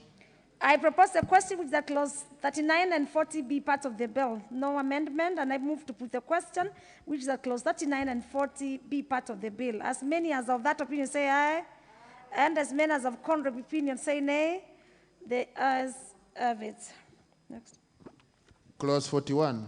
I propose a question, which is that clause 41 be part of the bill. Chairperson, your amendment, please. Thank you, Chair. I move that clause 41 of the bill be amended in subclause 1 by deleting the words under the instruction of a medical practitioner and substituting therefore the words registered by the relevant regulatory authority. This amendment, Chair, seeks to enable the collection of blood and blood products carried by a qualified health professional as long as they are registered by the relevant regulatory authority. The clause as it is currently limits the collection of blood and blood products which can only be undertaken under instructions of a medical practitioner. I move, Chair. With that, I propose a question, which is that clause 41 be amended as proposed by the Honorable Chairperson. I put the question, which is that clause 41 be amended as proposed by the Honorable Chairperson. Honorable members, as many as of that opinion say aye, and as many as of a contrary opinion say nay. The ayes have it. I put the question, which is that clause 41 as amended be part of the bill. As many as are of that opinion say aye, and as many as of contrary opinion say nay. The ayes have it. Clause 42. I propose a question, which is that clause 42 be part of the bill. No amendment to clause 42. And I move to put the question, which is that clause 42 be part of the bill. Will as many as are of that opinion say aye, and will as many as of contrary opinion say nay. The ayes have it. Clause 43. I propose a question, which is that clause 43 be part of the bill. There's an amendment proposal. Honorable Chair. Yes, Chair. I propose that clause 43 of bill be amended by inserting the following new subsection immediately after subsection 2. 3, subject to provision of Article 43, 1A and 2 of the Constitution, a person with a blood donor certificate issued under section 335(3) shall be given priority in the application of this section. This amendment seeks to incentivize the noble cause of donating blood and encourage people to donate blood by providing that preference shall be given to persons who have previously donated blood. This preferential treatment shall, however, be limited by the provision of Articles 43(2) of the Constitution, which provides for the right to emergency and medical treatment. I move, Chair.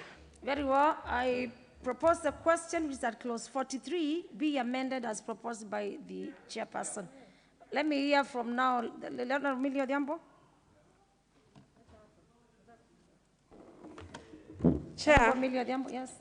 Chair, as agenda expert, there are sometimes things which are not blatant and glaring, but can be discriminatory of women. Chair, I think I've shared in this house before that when I was younger, every month, I was admitted in hospital for a very simple thing that other women go through, which is called menses, because of excessive flow. And as much as I loved to give, to donate, I've only been able to donate twice in my life because the doctor said I cannot because of that condition. Chair, secondly, for people who are sickless, who actually need that blood, cannot donate because of their condition. When you make this blanket provision, Chair, then without intending, you are discriminating against women with that condition, and you are discriminating against people with sickle cell anemia. I have a grandchild who has a sickle cell anemia, and I know what it means. Chair, what I would want to encourage the chair of the committee, as the mover of the amendments, if she can move a further amendment that then excludes that category, because otherwise if you put that blanket amendment, you are actually going to affect very many people who need that, those essential services. If that is not done, Chair, I will be very hesitant to support. Thank you. Leader of Majority, you want to confirm something with the, for...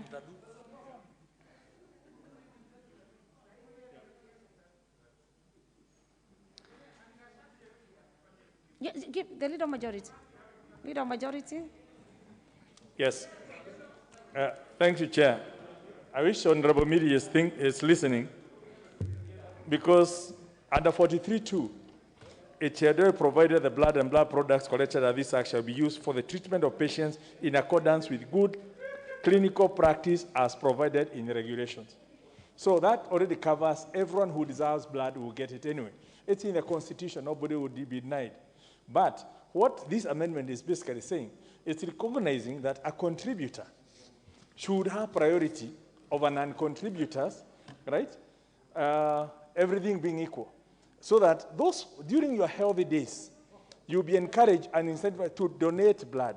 When you need it most, it will be there.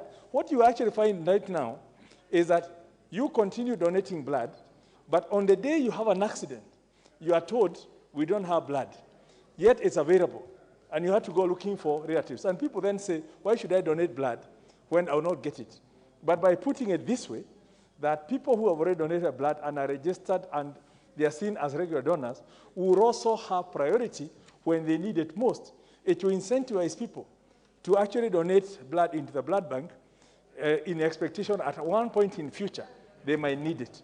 And I think that's a very good thing to encourage, so that people, and incentivize them, so that we don't end up with a situation where people are holding back and saying, why should I donate? Yet when I need it, I'll be demanded to bring relatives to donate. Yeah? But it does not stop. The person who deserves it as a medical thing cannot donate, may not have donated because they are immunocompromised and all that. It does not stop them from accessing the blood. Yeah. Let me have the member for Northern. Thank you, Madam Chair. I stand to support that amendment. It's a good one. It should be encouraged. Then the member for Taveta, before I put the question, can see members want to... Asante sana mwenyekiti. Nafikiria kuna umuhimu wa sisi kujua kuwa sasa hivi watu wengi wanawekwa kwenye tuseme wanawekwa kwenye group moja kuwa kila mtu akitaka damu ni lazima itafutwe kutoka kwa ndugu zake ama majirani, marafiki. wakati mtu ambaye ana cheti cha kuonesha hivi ni kuwa atakuwa na afueni kuwa amekuwa akitoa damu na akifika atapatiwa nafasi ya kuweza naye kupata damu bila kuulizwa maswali mengi. Mheshimiwa Mwenyekiti, watu wengine wanalipishwa pesa ili damu iweze kupatiwa mgonjwa kwa sababu damu haipo. Na hao wenye vyeti ni kuwa ni lazima wapendelewe kidogo kuwa kama damu ipo na umekuwa wakitoa damu ni vizuri. Kwa hivyo mimi nakubaliana na hili. Okay. With that, members, with that developing reason, Honorable Chair, you need to clarify something very fast. Thank you, Chair. Chair, just to overemphasize that blood transfusion, the people who donate blood, they do it for free. So that certificate and preferential, given that preference is important. But Chair, again, as I want to encourage and confirm that to Honorable Millie, the people who are suffering are given priority. If you look at what we have said in that amendment, we have said, subject to the provision of Article 43, 1A and 2 of the Constitution, a person with a blood donor certificate issued under this section, 35(3) shall be given priority. But we have said, this preferential treatment shall, however, be limited by the provision of Article 43(2) of the Constitution, which provides for the right to emergency medical treatment. So nobody will be denied the opportunity to be given blood when available. Thank you, Chair. members. We had this bill in our second reading. Other members, I put the question, which is at clause 43, be amended as proposed by the chairperson. As many as are of this opinion say aye, and as many as have a contrary opinion say nay. There is, I put the question, which is at clause 43, as amended, be part of the bill. Remember, as many as of that opinion say aye, and as many as of contrary opinion say nay. There is, have it. Next. Clauses 43, 44, 45, 46, 47, 48, 49, 50, 51, 52, 53, 54, 55, 56, 57, 58, and 59. Members, I propose a question with the clauses 44, 45, 46, 47, 48, 49, 50, 51, 52, 53, 54, 55, 56, 57, 58, and 59 be part of the bill. No amendment to these clauses. And I then move to put the question, which are the clauses 44 all the way to 59 be part of the bill. As many as of this opinion say aye, and as many as of contrary opinion say nay. There is, have it. First schedule. I propose a question which the first schedule be part of the bill.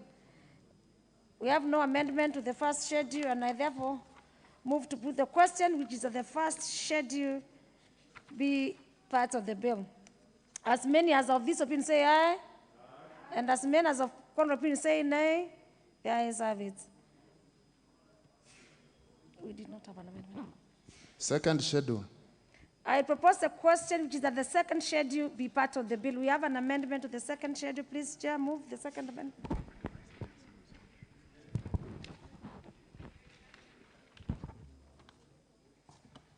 Maybe you can go through all the paragraphs of the second schedule. Thank you, Chair. I move that the second schedule by the bill be amended by A, in paragraph 1, as by deleting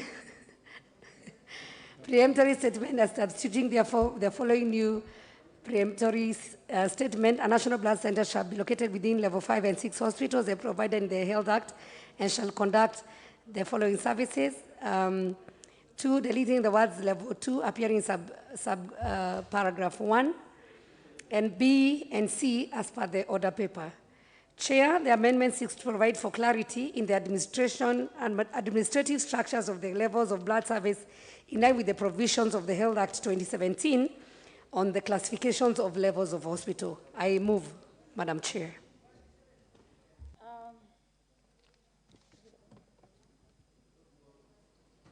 I propose a question, which is that the second schedule be amended as proposed by the Honorable Chair. Members, I put the question, which is that the second schedule be amended as proposed by the Chair. As many as of that opinion say aye, and as many as of a contrary opinion say nay. There is, I put the question, which is that the second schedule as amended be part of the bill. Honourable members, will as many as of that opinion say aye, and as many as of a contrary opinion say nay. There is, Title. I propose the question which that the title be the title the bill. No amendment to the title. Members, I put the question which is the title be the title to the bill. Will as many as of that opinion say aye? And as many as of a contrary opinion say nay? The ayes have it. Clause 2. I propose the question which is at clause 2 be part of the bill. We have an amendment. Chair. Thank you, Chair. I beg to move that clause 2 of the bill be amended by deleting the division of the word human blood products and substituting therefore with the following new definition. Human blood products has the meaning assigned to it under the Health Act. The justification is Amendment 6 to align the definition as provided for in the Health Act 2017. B, by deleting the definition of the word healthcare professionals and substituting therefore with the new definition healthcare professional, which has the meaning assigned to it under the Health Act. And Chair, this is just to align ourselves with Health Act 2017. And C, by deleting the definition of the word informed consent and substituting therefore the following new definition, informed consent, as per the meaning assigned to it under the Health Act. This, again, Chair, is just in line with the aligning ourselves to the definitions as provided in the Health Act 2017. I move, Chair. Then I propose the question which is that clause 2 be amended as proposed by the Chair. I see no interest to this. I put the question, members, which is that clause 2 be amended as proposed by the Chair. And members, as many as are of this opinion say aye. And as many as are of a contrary opinion say nay. Members, the ayes have it. I put the question which is that clause 2 as amended be part of the bill. Will as many as of that opinion say aye? And as many as of that opinion say aye, nay? Members, the ayes have it. Clause 1. I propose the question which is that clause 1 be part of the bill. Members, we have no amendment to clause 1. I now therefore move to put the question to the clause which is that clause 1 be part of the bill. Members, as many as of that opinion say aye, and as many as of the contrary opinion say nay, the ayes have it. Members, we are through with the Committee of the Whole House on the Kenya National Blood Transfusion Bill, National Assembly Bill number 6 of 2020, and I therefore call upon the mover of the bill to move the reporting.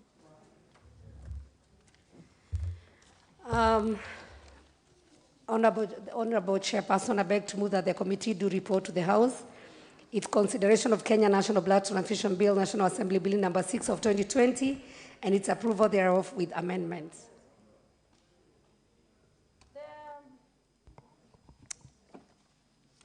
Members, I put the question which the committee do report to the House its consideration of the Kenya National Blood Transfusion Bill, National Assembly Bill number 6 of 2020, and its approval thereof with amendments. As many as are of this opinion say aye, and as many as are of a contrary opinion say nay, the ayes have it.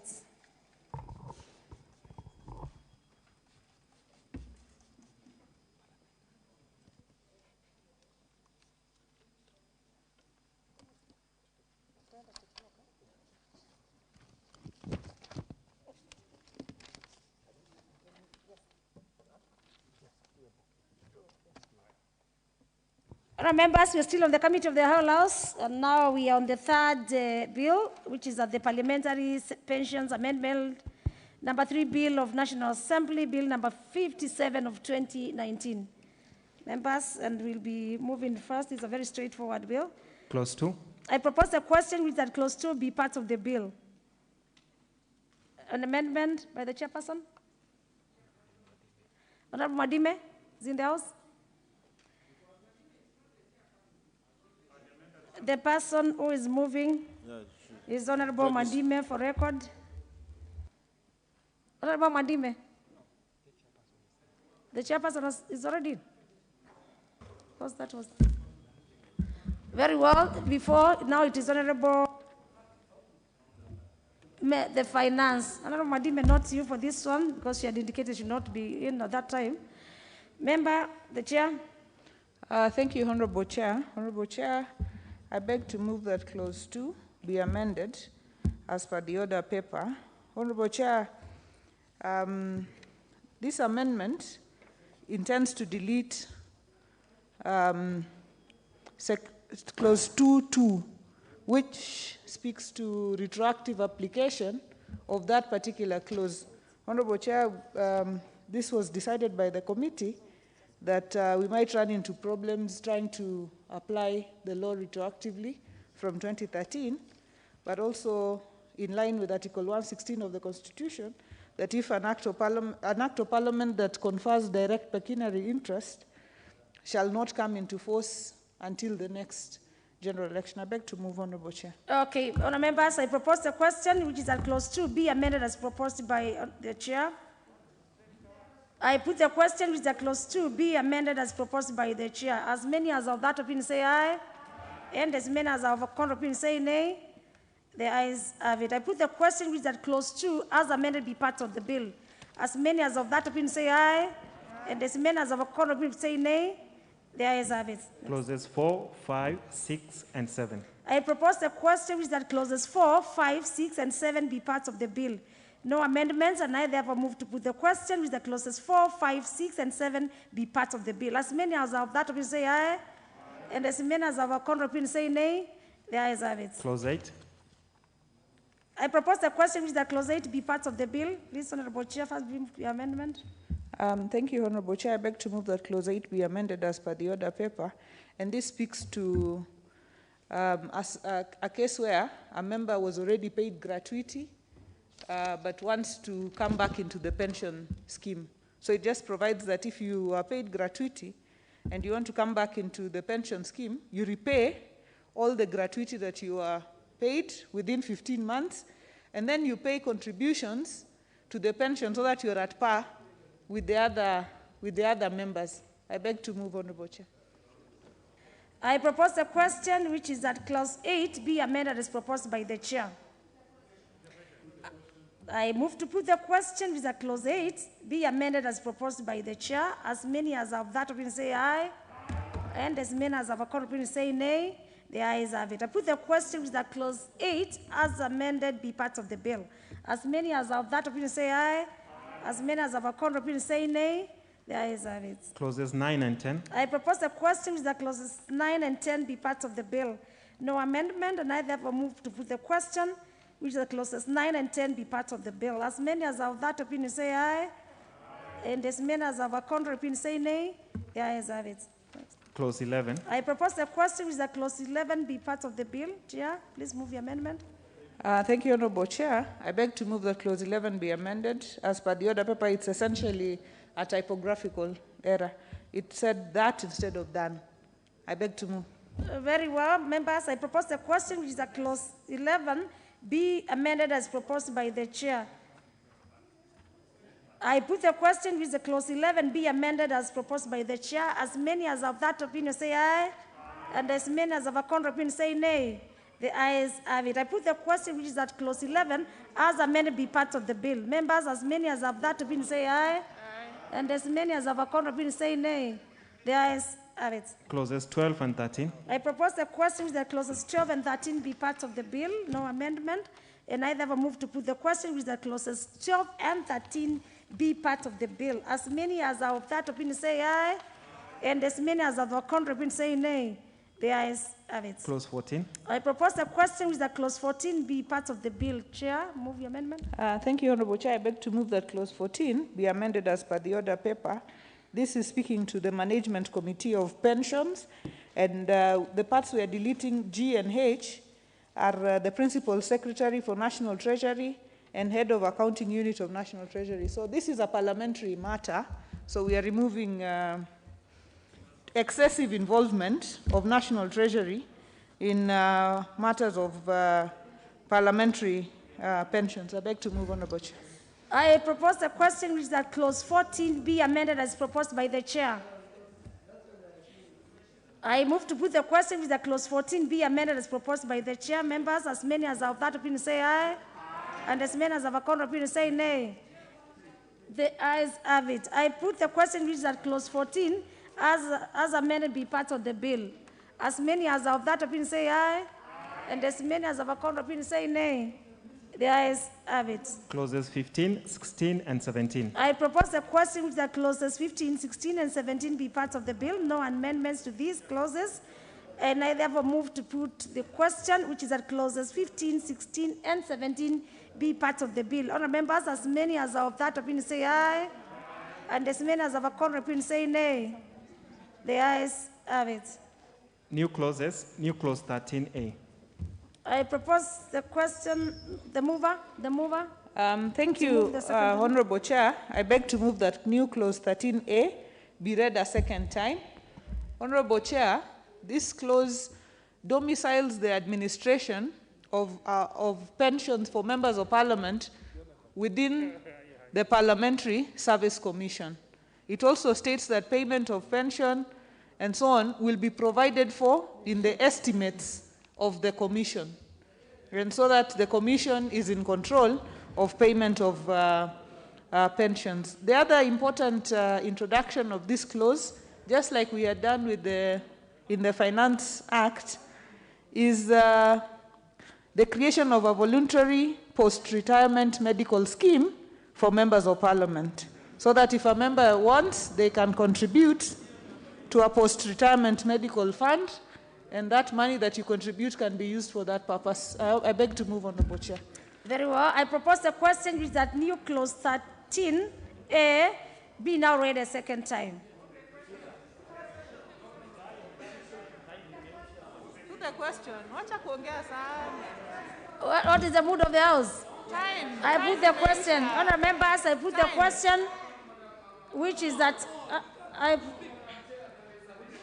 some members have just come in. Let me hear Honourable Duale. Order, Karuma, order. Let me hear Honourable Duale. Chair, there's nothing called mob justice here. We are here representing individual constituencies. Chair, number one, I agree, I'm not opposing, I agree with the Chair of Finance that the pension, gratuity, the refund, contribution, all those should be domiciled at the Commission. And two, it also creates a voluntary establishment of a post-retirement. But Chair, let me go on record that the previous clauses where the National Treasury were left, let me go on record as a ranking member in any pension who deals with the pension is the National Treasury. So even if we want to domicile at the Parliamentary Service Commission, the presence and the seat that belongs to National Treasury as the custodian, the leaders of all pension schemes in our country is fundamental. So I really want to ask later maybe the Chair of Finance to recommit that, and so that because this bill will go to the President for, no, there's nothing running out of time. We are meeting at 7 o'clock. We can continue. Yeah. Chair, what is happening? There are people you are the one in charge. There are people who are talking to me. No, they cannot. From where? Order. Honourable Duale, you are protected. Honourable Duale, you've made your contribution. Thank you. Honourable Millie. Thank you, Chair. Honourable Duale begs to support. Chair, I don't know why Honourable Duale is a bit worried, because he has said he's committed to work here until 7. And he has also indicated that he's a ranking member. And as a ranking member, if you are raising an issue which is valid and credible, instead of asking the chair to recommit, you know how to recommit. Please proceed and recommit so that we can deal with it. So you don't have to rely on the chair to recommit. You can recommit, Chair. Thank you. Honourable Kaluma, we are on clause 13A on debate.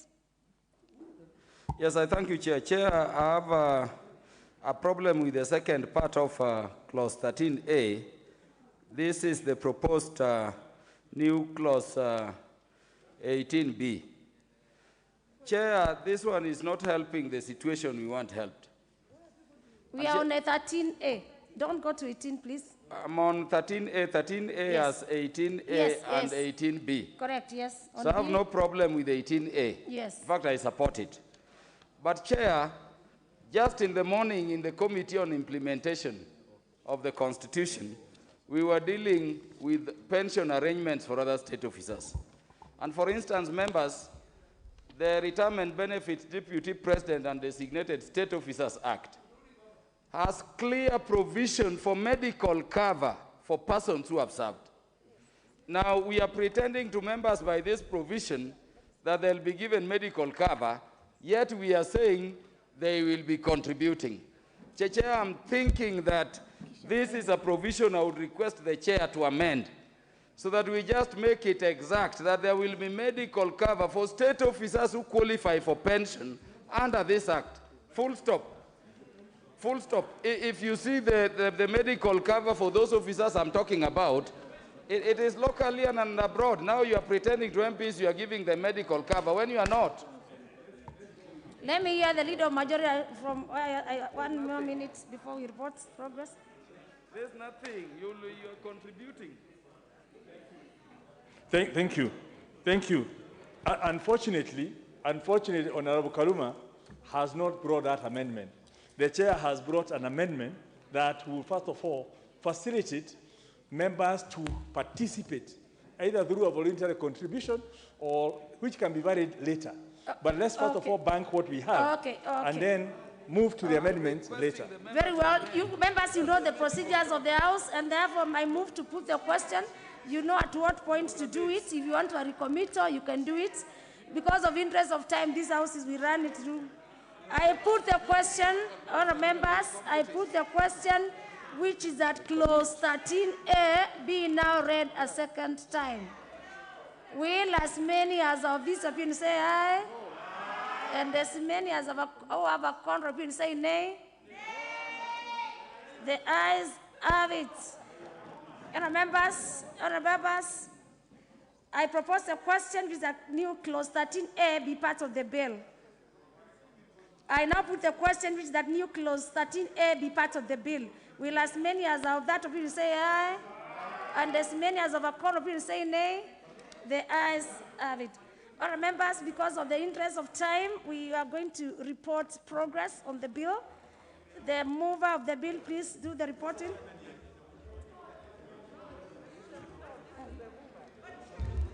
Honourable Speaker, I beg to move that the motion for agreement with the report of the Committee of the Whole House be amended by inserting the word subject to recommittal of clauses new.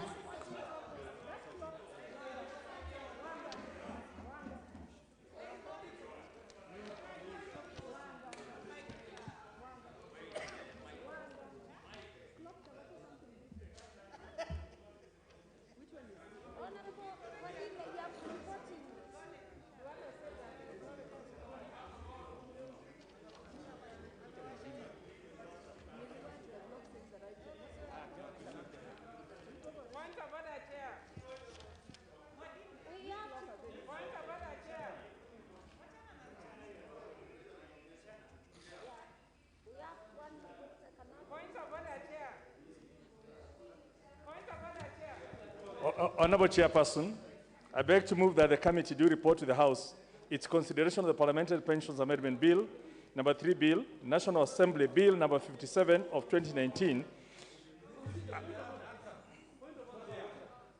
up to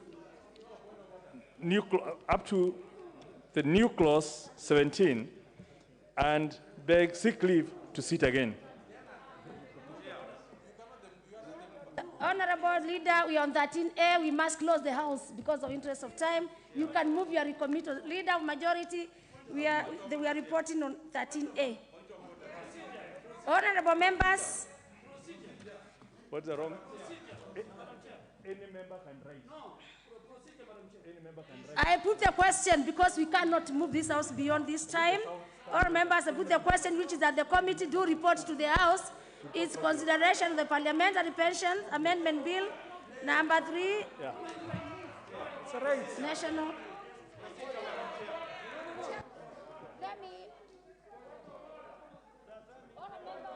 You have, honour members, you are here and you know the procedures of the House. The chair, we are moving, reporting progress. We can, yes. Can we get the voice of Honorable Kajwang so that we get the final, and then we close?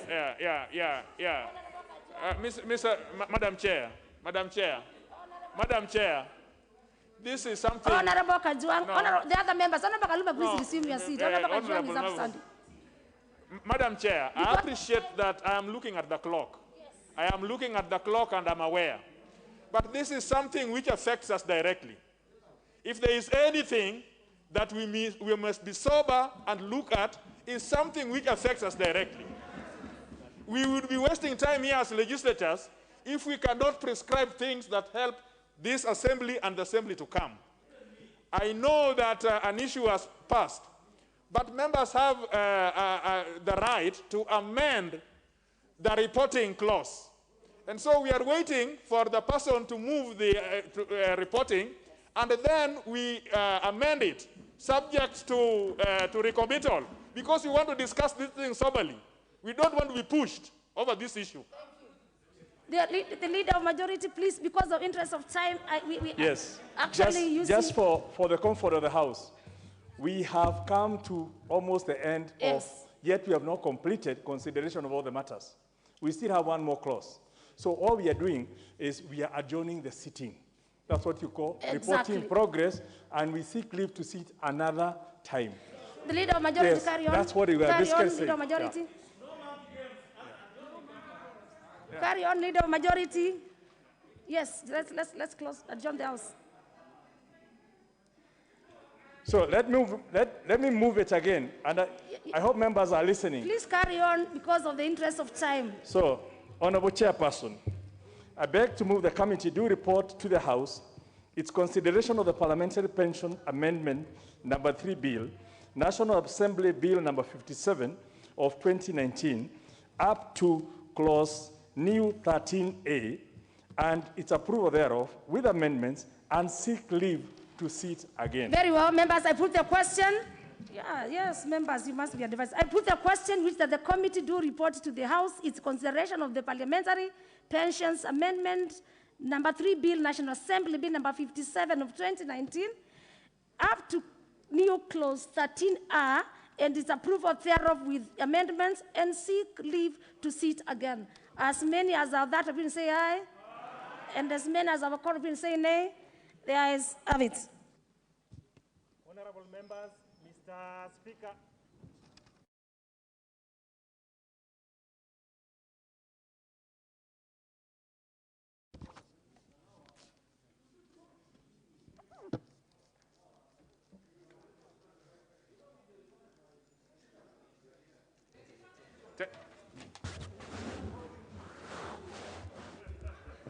Other members,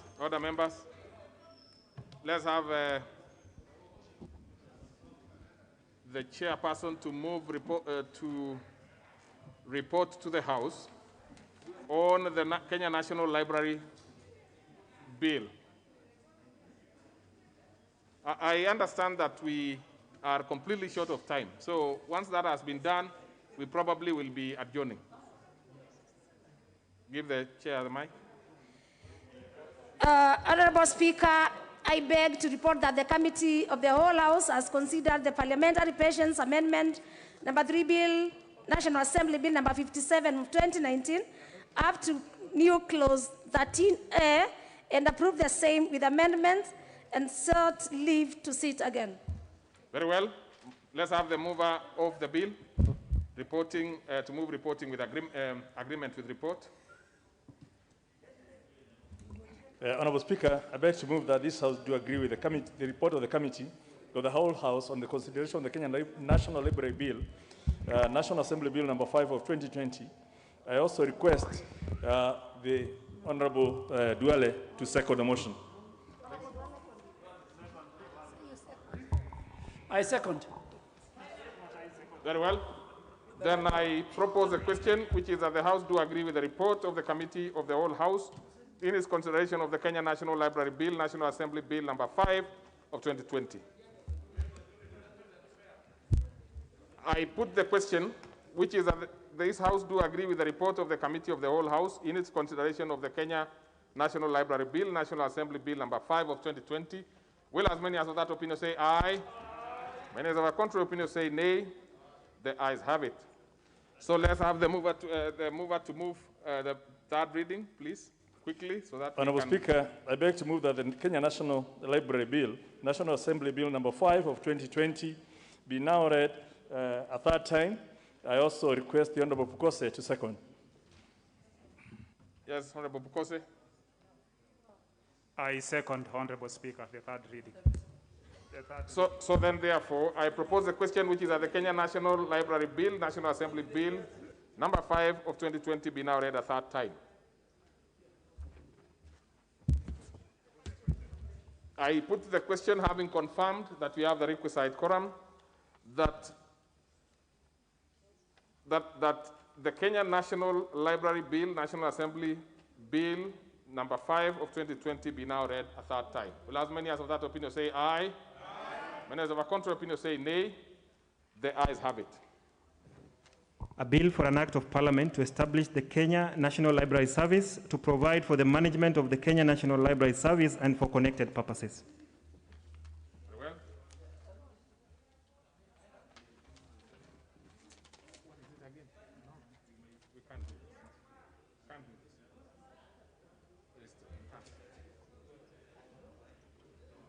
Okay, honorable members, let's get the chairperson to move reporting, and then we'll have the mover to agree with the report, and then we should be through, really. I mean, we are already overshot our time. Let's proceed very quickly. If we can do quickly, we might salvage something. Chair, please.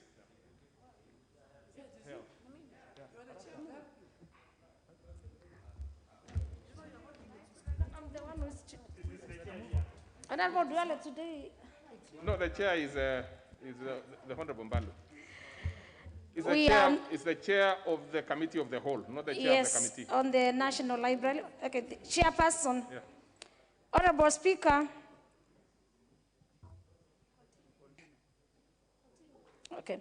Honorable Speaker, I beg to report that the committee of the whole House has considered the Kenya National Library Bill, National Assembly Bill number 5 of 2020.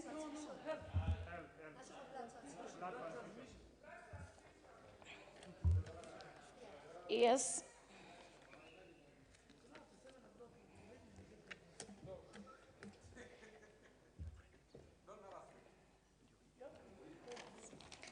We have to be proceeding. Thank you, Chair. Honorable Speaker. I actually think, we are on which one? On the blood transfusion? Honorable members, I actually think we could save some of these things for the next sitting. Exactly.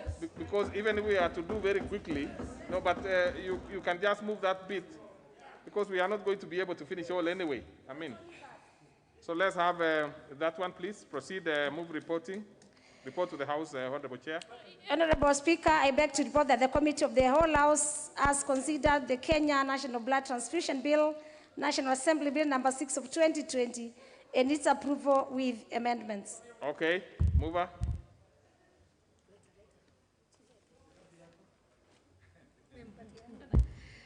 Honorable Speaker, I beg to move that the House do agree with the committee in the said report.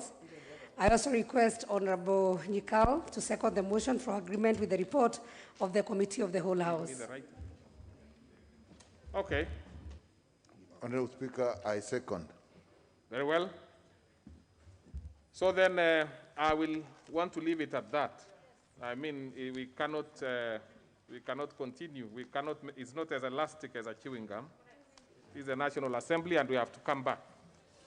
We have to come back.